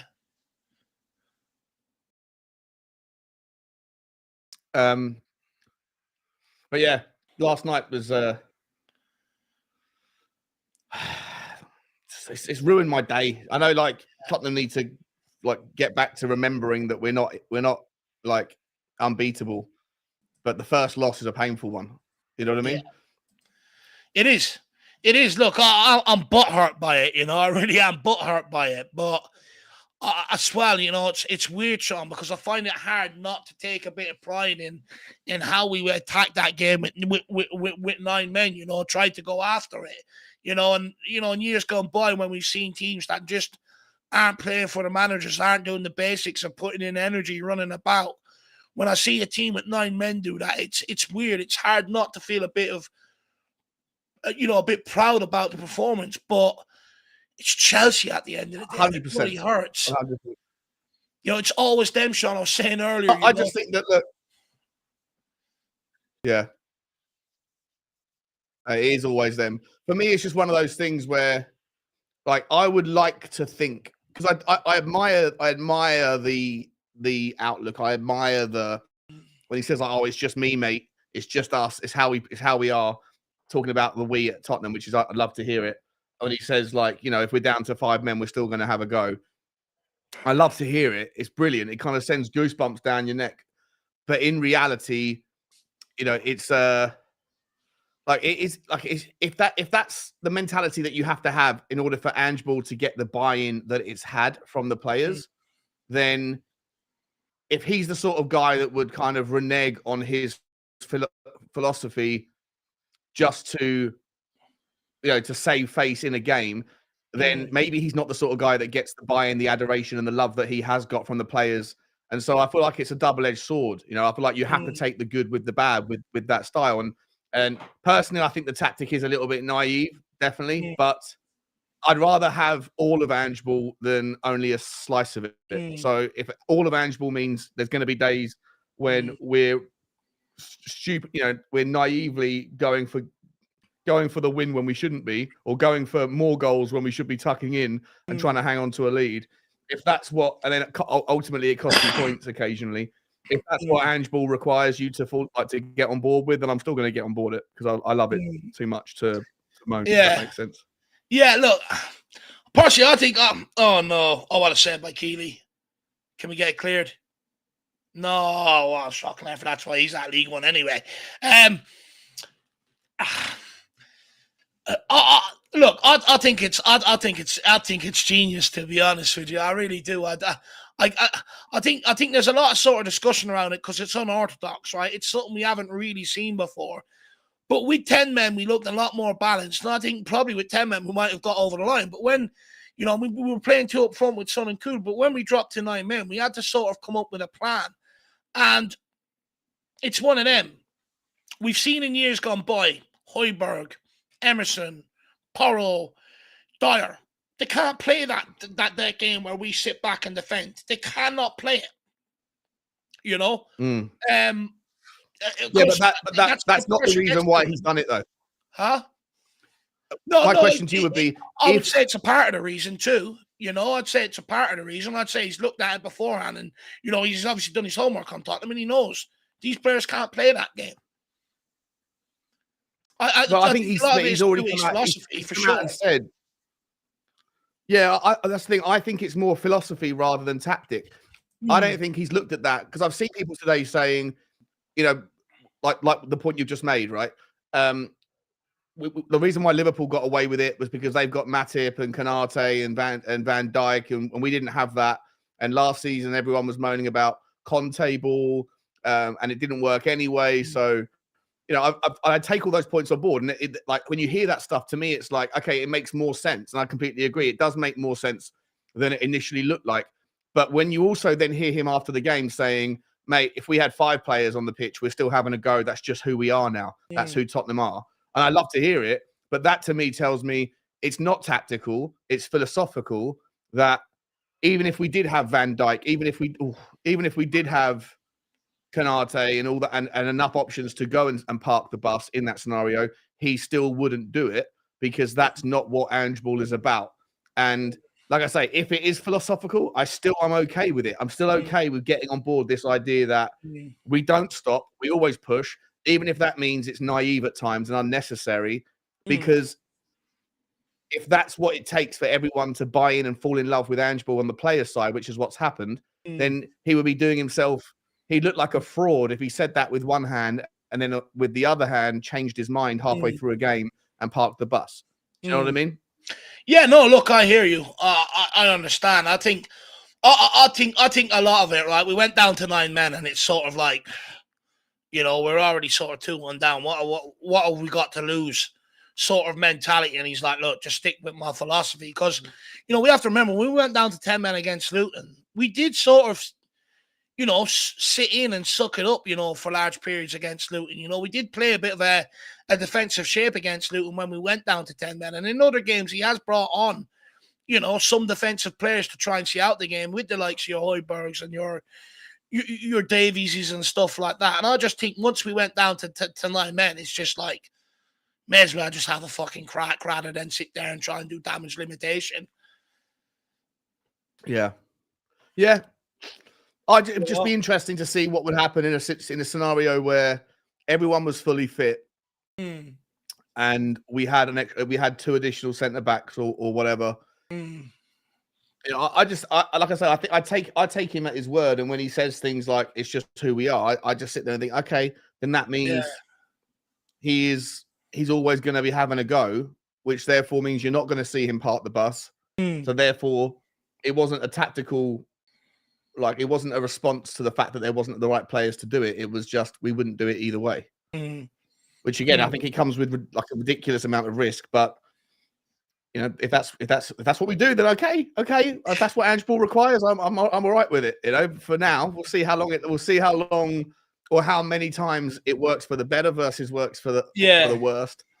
Need a bigger sample size, you know. I was saying to Jack at the end of our stream earlier on, Sean, I think, you know, a lot of the fascination is around the high line, you know, and stuff like that. I think, you know, the real maybe talking point should be is how the bookings, you know, we need to try and curtail it somewhat. Don't tell me. Good clearance. You know, I think with the amount of bookings we're picking up, it does send a message that, you know, to other teams, just try and rile up Spurs players, get underneath their skin, you know, throw them off their game. And you know, then they're going to grab some bookings, which changes the game, because then you've got players out there that can't make challenges for large periods of the games and stuff like that. And I do think that's one aspect. Oh, what a ball. Come on, Will Lancashire, please. Please. Oh, no, he's come on, mate. Real Richarlison about that. What a ball from Jamie Donnelly, though. That was just absolutely insane from a par. What a through ball. Donnelly never filled you with Will Lancashire never filled your confidence with his running. Look, he nearly fell there. Nearly fell. Oh, But could have got us back in it there with a few minutes, with what, 20 minutes to go. Would have been interesting. But yeah, I think we have to be wary now that teams are going to come and they're going to look to wind up our players and look for them to take some soft cards maybe, because they yeah. the Yeah. amount of sending offs and yellow cards and suspensions we've already picked up inside the first 11 games. It can't continue like that. I agree, mate. I agree. That's what I was saying earlier on the show with you and Johnny. Like, Destiny U Doggy's got a bit of a madman streak in him as well. Not aggressive, not overly aggressive. Just I guess again it comes down to the situation when you're playing inverted fullbacks and there's lots of space and I guess I hope we're going to get better at it. I really do. But the discipline. Oh, go on. Oh, go on, Lanky. Oh, come on. Oh, Lord. He just doesn't fill you with confidence at all, does he? I was poor by Will Lancashire. Who's the best? So, who are the best players tonight? Apart from I'm sure Donnelly and Dorrington. Anybody else standing up? I'll be honest, Sean. I've been largely disappointed with everyone. Being brutally honest, I think Sunset Bell has been poor. Donnelly, he's treaded a few passes and stuff like that, and he's trying, but not a lot has really sort of come off. Defensively, we spent a lot of time passing the ball across the back line, but we haven't been able to get it into the midfield or the forward areas. And when we do, there's simply just the quality hasn't been there on the ball. I think everyone's been sort of poor tonight, to be honest. Yeah. Okay. No one's really, really sort of stood out. Like Donnelly going forward is the one who you look for to create that pass. He's the only one that can do it. Would you be an advocate to bring back reserve team football? I would love to, Sean. I think this under 21 bollocks is a load of nonsense, to be honest with you. Because you're playing against guys at your own sort of age level and stuff like that. But I don't think it develops you.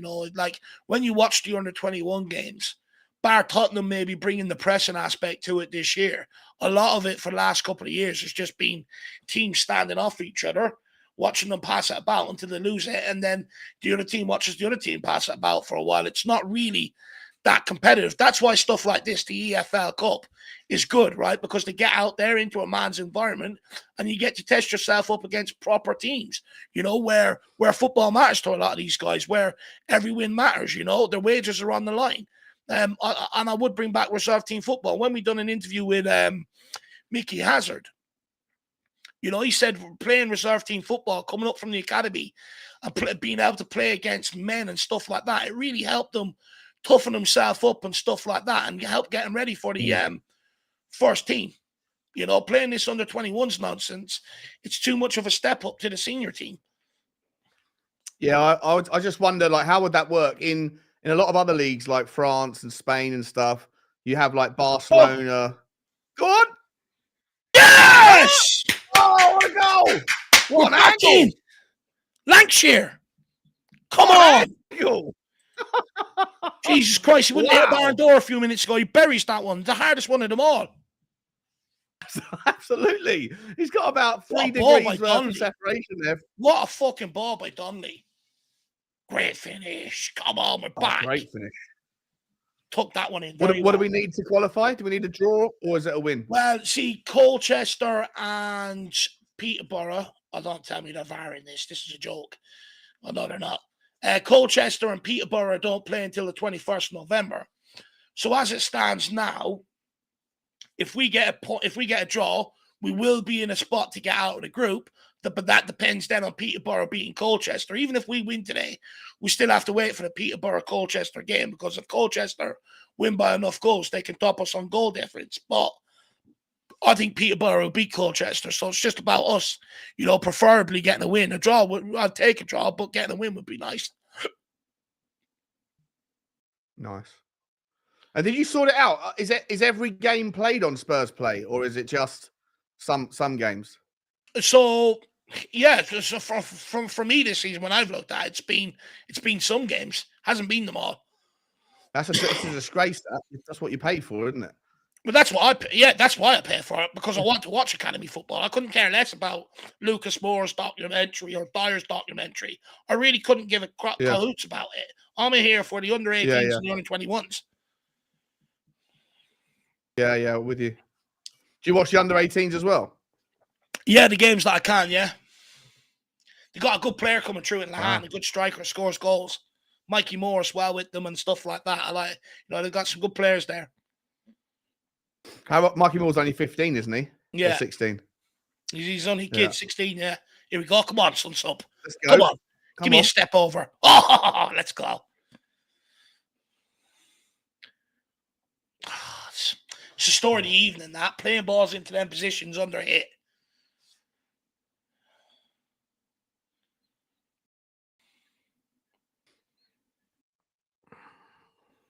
John. On to Brooklyn Lions Foster. Dorrington. Plays at 4. Did you get an email from the Sun today? Huh? Did you get an email from the Sun, the newspaper? No way. Hang on. Here we go. What's going to ball it? Corner. Oh. Corner. No way. Oh, I got an email from them saying, oh, maybe it's just for London fans or whatever. They just said they wanted me and people like me to go in and represent their fans on some news show that they're doing, like a football fan. Yeah, there's loads of these things that are doing it, right? William Hill did one.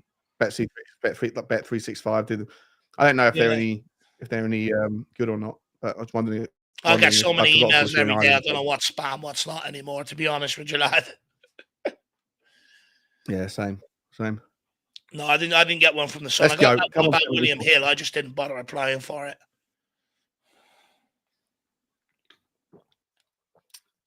I think Sather went on that one. Yeah, he done I think he got onto it. Yeah. Yeah. Apply for it. But then you just never see or hear about it again. See how it goes. I don't think I mean, I might. I was speaking to a friend about it. He's like, you got to go and do it. I was like, yeah, I don't know. I don't know if I'm confident enough to go and sit in front of. Of course you would. Even if they wanted me. You'd feel nervous beforehand, but once they go, camera, lights, action, you'll be in game mode, ready to go. You will be, lad. I know you'll be fine. Shit yourself. 3, 2, 1, and we're live. And you would after the first 5 minutes, lad. Oh, after the first 5 minutes, you'd settle down and you'd be fine.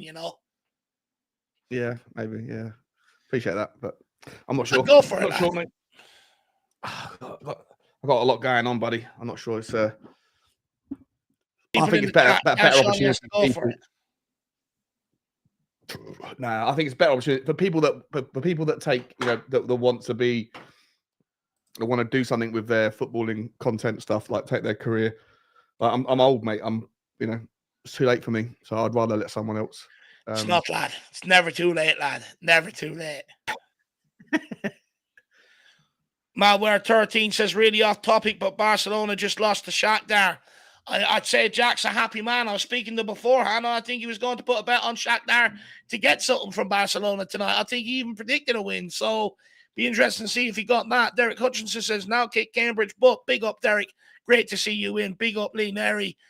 Madsy wants 2 more. Derek Hutchinson saying it's back to 2-1 now. That it is, my man. I think I changed it.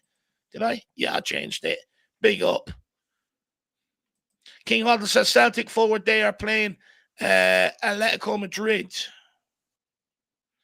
And Derek says, big up Dave and Sean. King Huddle says, Romero is a loose cannon. This isn't the 80s, mate. He knows that certain tackles won't be tolerated in today's football.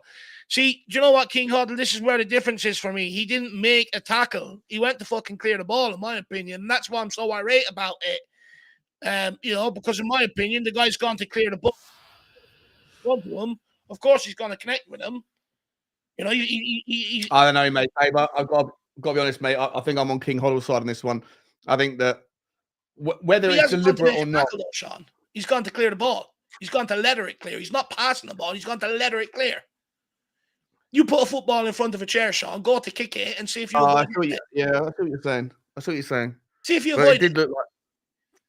No, I hear you, but he's at the end of the day, he's come through and he could have broken the bloke's leg. You know. Yeah, no, but that's part and parcel of the game. That happens all the time. You know, I grew up, them collisions happen all the time. It doesn't make it a free kick or a red card or, you know, not everything is. Not everything is. Sometimes you've got two players going for the ball. Romero got there first. He's cleared it. He's gone to leather it. His leg has followed through. I don't understand what they want him to do. He's not an octopus. You know, he can't fucking curl it around the guy. That's a good point. That's a good point. Do you think that the VAR having access to Gary Neville's commentary, the live feed, is a little bit like he draws attention to things that wouldn't have necessarily been drawn attention to? Him saying, "Oh, Romero's a lucky boy there. Romero's a lucky boy." Does that influence the VAR? Do you think? I would say so. If they're listening to it, it definitely influence it for sure. You know, but the problem you've got, Sean, is you've got rules being created to help the VAR situation, right? They're now adapting the rules to the VAR. But the VAR is already making football all natural, where they're asking footballers to basically run around with their hands behind their back. If I was a manager now, I'd cable tie every one of my players' hands behind their back, including the goalkeepers, and send them out there just to make a point. You know, they're already making, because they're adapting the rules to suit the VAR, they're already making it an unnatural sport to look at. You know, when you're asking players to come out and block a shot like that, hands behind the back, it's fucking madness, man. You're asking a player now to jump with his hands behind his back. It's not normal. It's not natural. You're taking the natural movement of a player out of the game. They're completely forgetting about what's natural. What's the solution, though? Just scrap VAR and go back to the man in the middle making his decisions final? 100%, lad. That's where I'm at with it. You know? Yeah, same. You've got the I've been that way linos there. You've got the over a linos year who often, you know, can get into referees' ear if he's missed something. You know, you've already got 3 or 4 officials already around the ground. You've got the guy doing the substitutes board. Now they've added VAR to it, and everyone's interpretation of things are different. The rules need to be straightened up. They need to become a lot more clearer, but they need to scrap VAR. I'm sick of it. It's still left down to human interpretation. Yeah. I think that red cards, like dangerous challenges, all that stuff should be left to the on-field decision. And I think they should go. I don't think they. I agree with you about the technology thing. That the point you made earlier. I spent a lot of money. I think that maybe they should implement the kind of the automated offside thing where they have the GPS thing in the ball, like the one they used at the World Cup. Yeah, and in the Champions League, and I think that looked like it was fine. So you could do offsides like that, but then things like serious foul play, any of that stuff, I think you should remove it because I just think it's too inconsistently applied. And I think you're right because the intent, you have the subjective opinion of the referee who judges what the subjective reason for the tackle. Like, did he intend to hurt someone or was it accidental? Go on. Oh no, he's hitting wide. Oh, it's an inch wide, Jamie. Oh. Are you up with me? No, I think I'm a little bit behind you now. I'm on 81. Let me know. What's your scoreboard? 81-03. Hang on. A4, 05, 06. Oh, you're a minute behind me. That's crazy. That's grand. It doesn't matter anyway. Doesn't matter. But I'll go back. Yeah, I'm 81. I'm on 81-25 now. 26, okay. 27, 28, 29, 30. All right, we're back up. Grand. Like, the thing is, right, I'm all for technology coming into the game if it's going to improve it, right? You've got goal line technology. It's either over the line or not. It's definitive, no controversy around it, right? That's why you never see players protesting it or anything like that.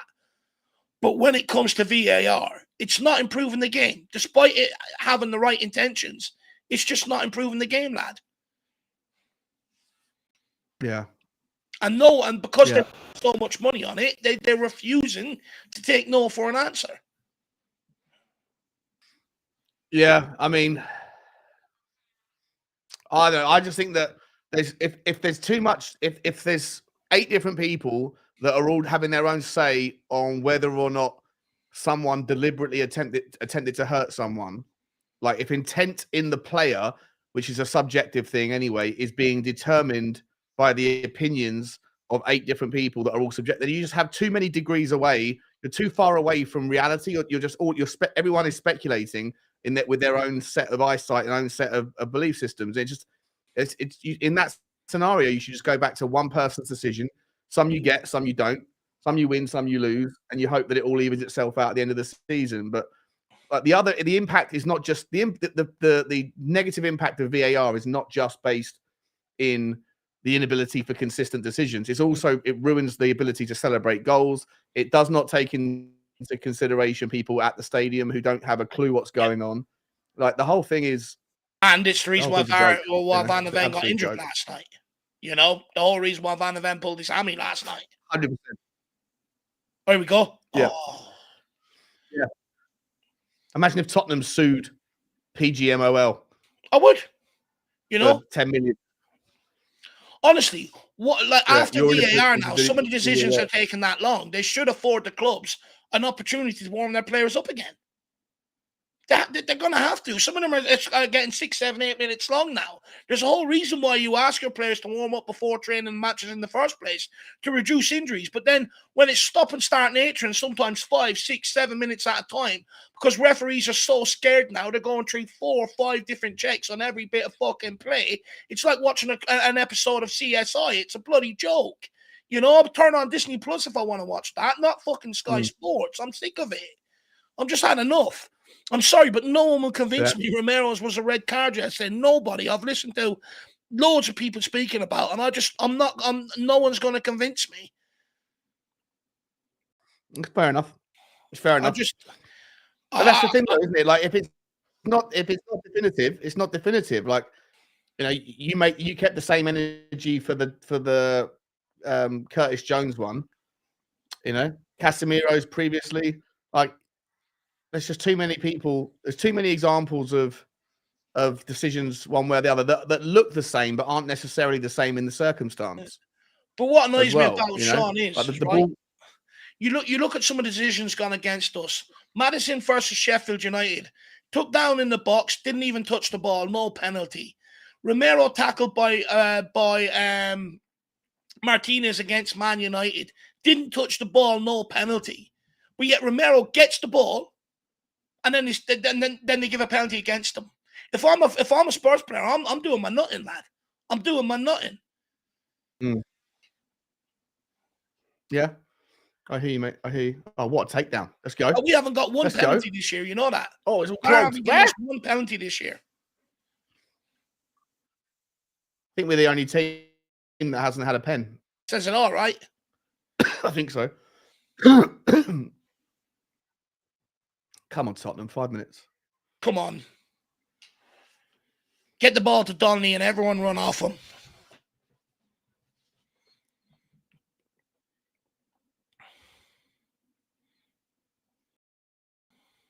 Oh, well done. Good interception.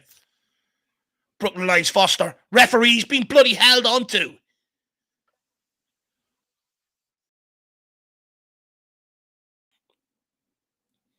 But Sean, no Phillips tonight in the match day squad, which means I think, you know, does he start or is he going to be on the bench versus Wolves? No Aleo Valise. That's obviously to do with Richarlison's injury, right? So that means he's going to get more minutes up there. So I think what we take from tonight is Darlington won't get a game, but Phillips is the one that next in line. Yeah. But Phillips is more of a right-sided centre-back, isn't he? Yeah. So what does that mean then? We're going to shoehorn Eric Dyer into left side? I reckon so, lad.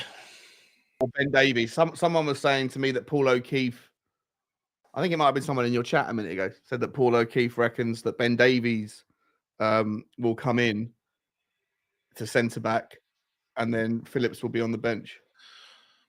Look, very well. Oh, no. It's 3-1. It's an easy strike on the edge of the box. Unlucky. Tottenham just got caught with players up the field going to try and get the equaliser. Do you know what, Sean? I just don't think you can play Davies and Dyer as a pairing if we're going to play the high line. I think you're asking I think you're asking for trouble. I think with Phillips, he does have a little bit of pace about him, and you could play him beside one of them. But I'm not sure you could play the two of them together. I think it's a recipe for disaster. So what would you do? You'd go Phillips on the right and then Dyer on the. You can't ask Ash Phillips to play. You couldn't. You'd have to put him out of position and make his debut. Well, the senior pro would if you're bringing through a youngster, the senior pro is the one you'd expect to be able to adapt, to be moved slightly out of position rather than Ashley Phillips. So it would make a lot of sense to do that. I mean, Wolves are going to have a field day. Hwang's not slow, is he? No, he's not. And if we play that high line, Gary O'Neill just instruct balls, diags, everything in behind. Yeah. Yeah. Plus, any news on Van Den's injury? I worry about us being able to keep the straight line, though, Sean, if we do play the high line, because you don't have a leader across that back line out of Emerson, Porro, Davies, or Dyer. Yeah. Go on. Oh, ref, his jersey's being pulled left, right, and centre.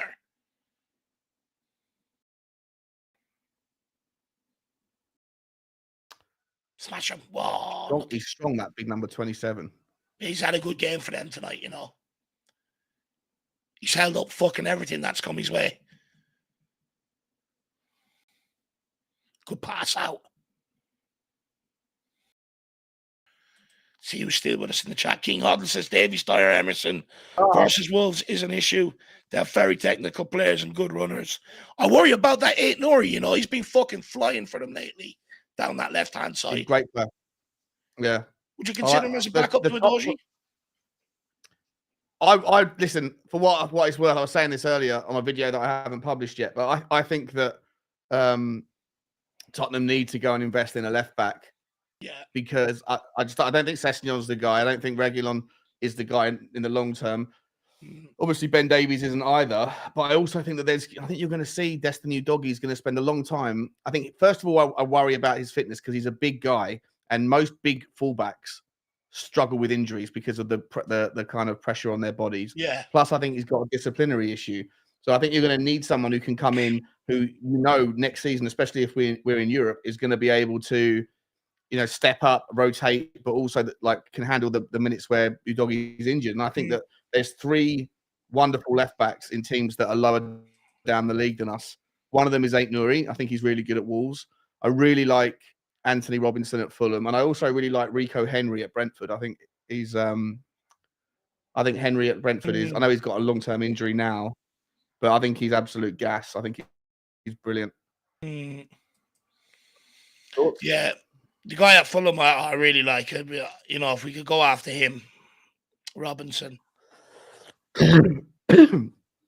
Yeah, I don't see why we couldn't get Anthony Robinson. I think you could. Rico Henry's also very good as well. He tore us up on the first game of the season, Rico Henry. Yeah, he did. Brentford are flying this year. They're doing well, aren't they? Way more than we saw. At home, they're a difficult team. Yeah.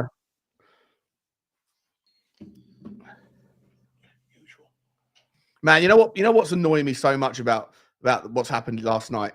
It's the rival fans that say that they're not bothered about us, but really they're so happy. They're so relieved. Liverpool fans, Arsenal fans, they are so unbelievably relieved that not only did Tottenham lose to Chelsea, but that we've got injuries. Like they're so happy, but they're not saying it in a way that's sincere. They're saying it in a way like, yeah, that's it, Tottenham. You get back in your box. You watch the complete demise now. But they're not saying it's because of any team that faces the amount of injuries that we're going to face now to key players is going to struggle. They're just saying it like, same old Tottenham. Like they won't remember the injuries. They're delighted the injuries have happened. Rid of it. It's all gone. That's us out of that competition anyway, safely say it. But do you know what, Sean? I was only saying that to Jack earlier on, actually, before we went to do our pre-record, or it was after. I was saying, it's embarrassing. They all, whenever we're winning top of the league, it's little old Tottenham, this, that, and the other. But yet they seem to be so worried about little old Tottenham, and is that because their focus isn't on trophies anymore? It's, you know what I mean? Is that how far the mighty, so-called mighty have fallen? It's honestly, it's embarrassing. But again, You know, this is why I never sit there, even when other teams might deserve it. I'll never give them the praise. I'll always give them stick, because it's all they do when it comes to Tottenham. Never praise us. Just wait for a downfall. Wait to rub it in. Give us stick. So that's why I am the football fan I am. Yeah, 100%. 100%. I'm going to start getting really shameless. I'm going to start getting shameless with other fans. Like when bad things happen to their players, I'm going to celebrate, even though it's a horrible mindset to have, just to annoy them. Oh no, I will. I will too. Go on, Donnelly. Oh. You know, everyone wants to play this game. You know, let's be friends and let's analyze football. You know, contractively and whatever else. I'm one of these. I only care what we do. That's it. You know, it's all I care about. I care what we do, and everything else everyone else does that is bad, I just laugh at them. Yeah. Yeah, 100%. You know, I enjoy that. Sorry, mate. I was just going to say, I don't think we've got a single recognised left-sided player that's fit in our club right now. Manor Solomon, left-sided player, injured. Perisic, injured. Richarlison, injured. Ben Davies, injured. Udogie, either injured or suspended. We haven't got a single player that's fit for the left-hand side of our team. Gil might come in there. Oh, Brian Hill, yeah, I forgot about him. Well, I think we're going to need that, because I don't think we have any balance. We haven't got any balance, you know? Decimated. Even Brennan Johnson's not a left-sided player, really. Who? Johnson. No. He's a right-sided player. That's where he came through at Forest. Oh, we've got headaches coming up for sure. Yeah. We've got headaches. I think that's it now. Surely they're going to blow the whistle. Just get it over and done with. Put me out of the misery. Referee forget his watch or something.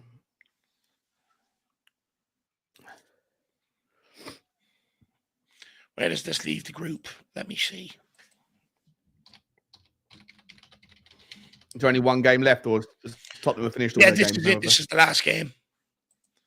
Well, there's one game left. Peterborough and Colchester have to play. That's not till the 20. Why is my computer going mad?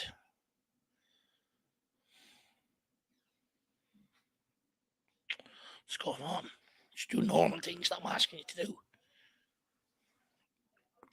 Sean Maddox. Yeah, look, I don't know if Fulham. I mean, look, if Fulham were to lose Polinia, Anthony Robinson, they really don't have anyone, do they? Be very surprised to see them sell everything. Yeah. Fulham are very poor this year going forward. I find they've got no killer instinct up front whatsoever. I think they let themselves down selling Mitrovic. So that game is finished. Cambridge, although with the win, do move themselves up to third, but still behind Tottenham on goal difference. And despite the win,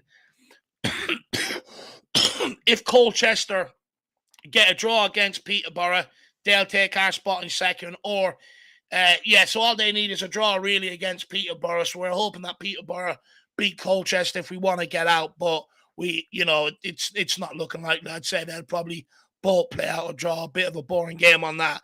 But it has ended. Cambridge United 4, Tottenham 1. Look, we just didn't do enough on the evening. We've only got ourselves to blame. Just didn't do enough on the evening. Left it too late to start playing. Wait until we were losing before we started playing. Sean, where were we? We're just talking about left backs or left-sided players. Yeah, I just think that we're threadbare, super threadbare. We have to shoehorn a lot of players in that want to invert. I mean, look, I don't know whether or not in the long run, you know what it is, mate? You know why I'm devastated is because I reset my expectation. I'd almost right now, the way I feel right now, I'd rather have. I say this. I'm not sure if this is accurate. I might feel differently tomorrow. Like today's been just an emotional day for me. Yeah. But I feel like if we'd had a loss earlier in the season, and then we weren't quite where we were. Like for some reason, like I stupidly let myself get ahead of myself. If that makes sense, I was trying not to, but I couldn't help it. And I was starting to go like, if we can beat Wolves, I reckon we can beat Villa. We can get through and we're in a title. All that sort. I was starting to think like, is it possible? And then in the space of about 7 minutes, from Sonny's goal being ruled out to It wasn't like a lot. It wasn't even half an hour. It was 7 minutes. We 1-0 up to, should have been 2-0 up, weren't by a millimeter. They get a goal or they get a penalty and we get Romero sent off. And 5 minutes later, Van de Ven's gone. So our defense falls apart and we get a player that's now suspended and we go from 1-0 up, or should have been 2-0 up, to 1-1. The whole thing fell apart in like that.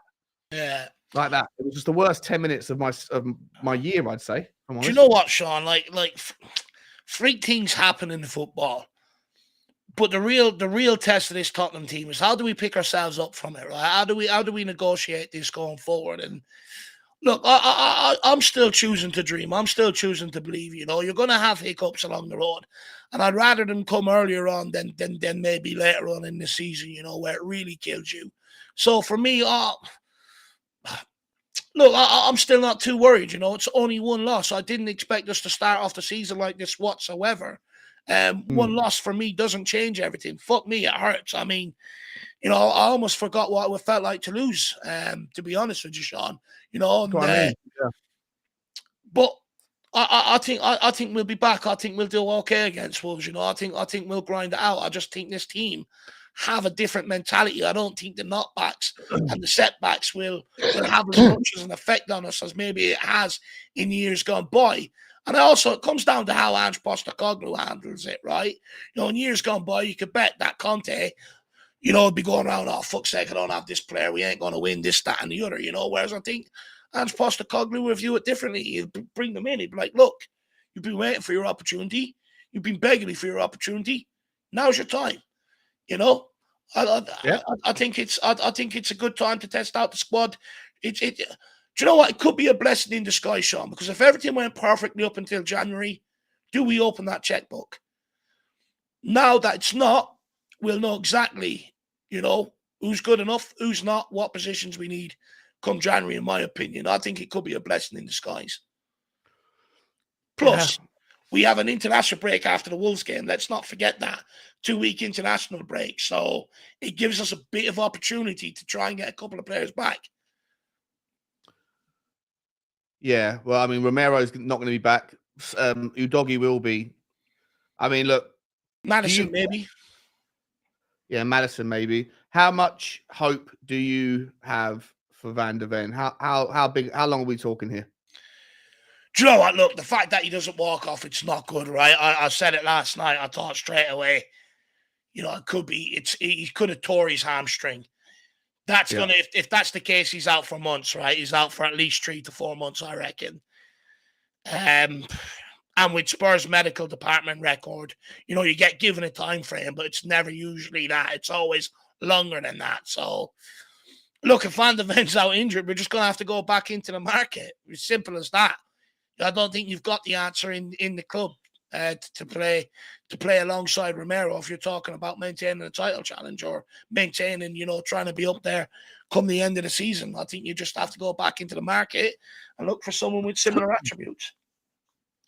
Do you think that is a Tosin Adarabioyo or a Lloyd Kelly, they might have been enough 2 days ago?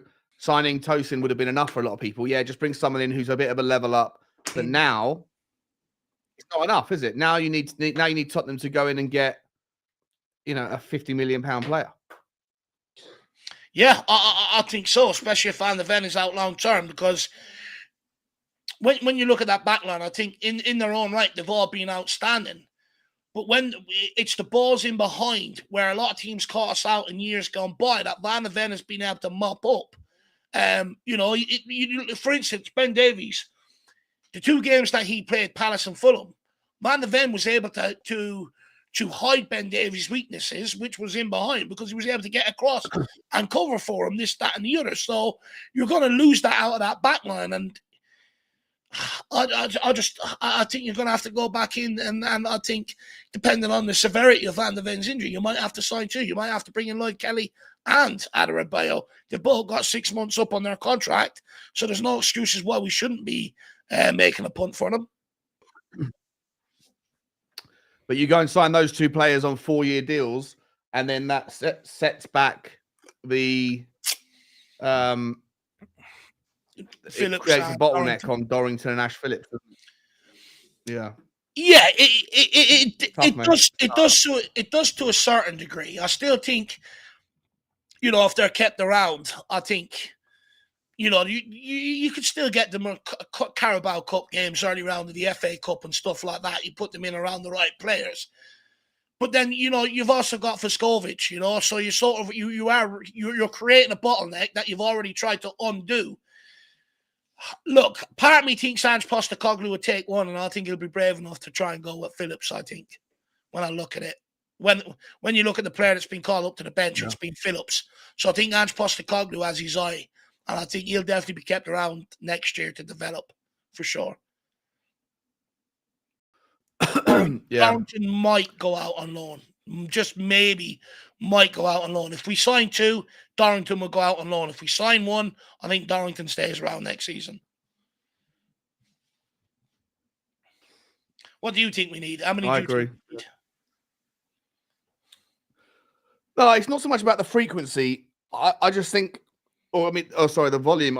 For me, I just think that we need someone better. Like, I don't really want to sign a Tosin Adarabioyo because I don't think he's like, I was okay with him coming in as a backup option, but to bring him in as a first choice starter suddenly, and knowing full well that if you lose him or Romero again, then you're still back to where you were. Like, maybe you need to get 2 of that lower level, but I'd feel better if we went and tried to convince. I don't know who. What about revisiting Tap Sobershawn? He can play on the left side. I was going to say, go and revisit him, or go and talk to Juventus about Gleison Bremer. Someone that's a little bit more worldly wise, someone that's a little bit more of a level up. And Ash Phillips and Dorrington will have to fight it out, and if they're good enough, they'll get a minute. But I just think losing Van der Ven, I just don't think now that Tottenham fans will be satisfied if we go and bring in someone that was intended to be a backup with the intention of playing them in the first team immediately and for the remainder of the season. Because you think if he is out for 4 months, that's 80% of the season gone. Yeah, you have to sign. That takes you to March. You have to sign. Yeah, you have to sign someone, and someone that's a bigger name. I think a bigger level. To be honest. See, that's the thing. I think it depends on the severity of Van der Ven's injury, right? If he's back by January, you look at a Tosin Adarabioyo, you look at a Lloyd Kelly. If he's going to be out for what you're suggesting, 80% of the season, you've got to sign for the first team, right? You have to. So, but then are you able to convince?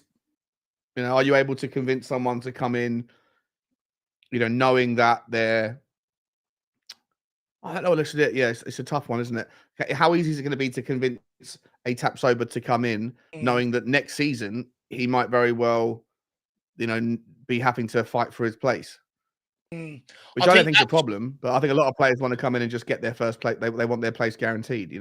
I think that's where Spurs will have to look at a club that are maybe lower than Spurs in all aspects, that are looking to take the next level up. I don't think you'll get someone that'll take a step aside or a step down.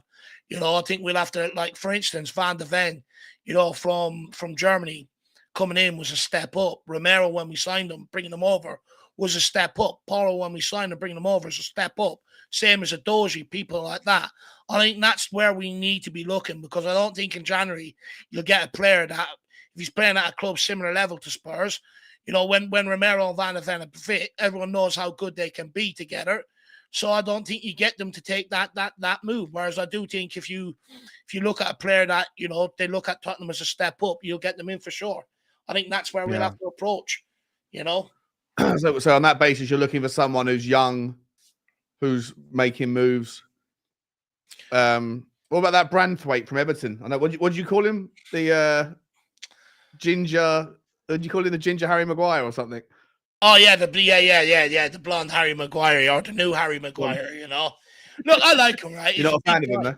No, he's a big guy. He's good for a defensive team where they're putting the balls in the box and stuff like that. But Would he be good for Tottenham Hotspur? I'm not quite so sure. I don't think he's ready to come in. I don't know.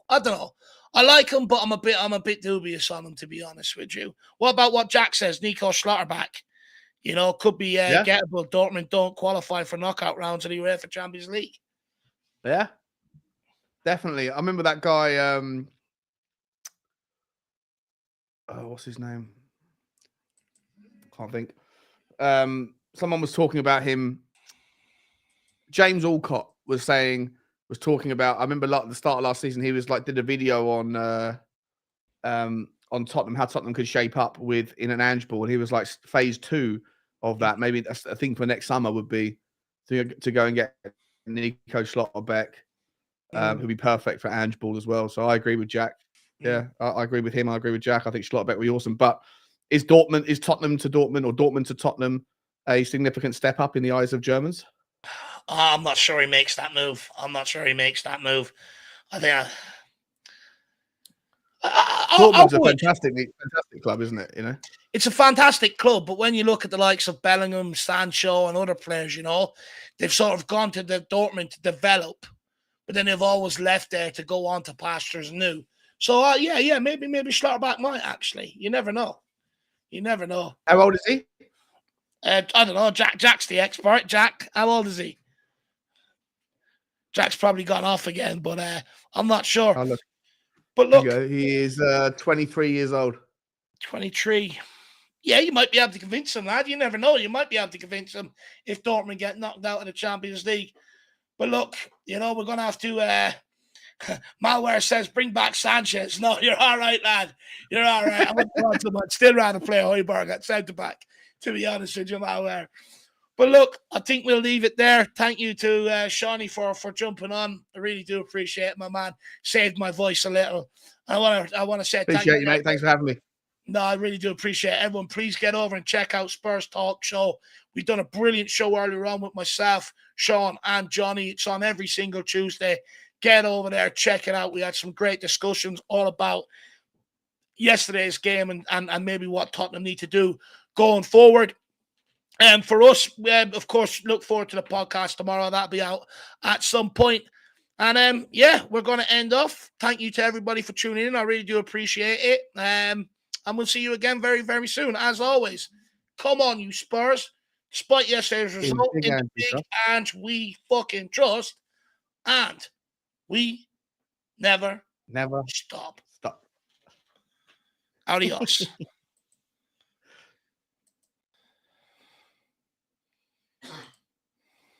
Oh, wait there. What's going on here?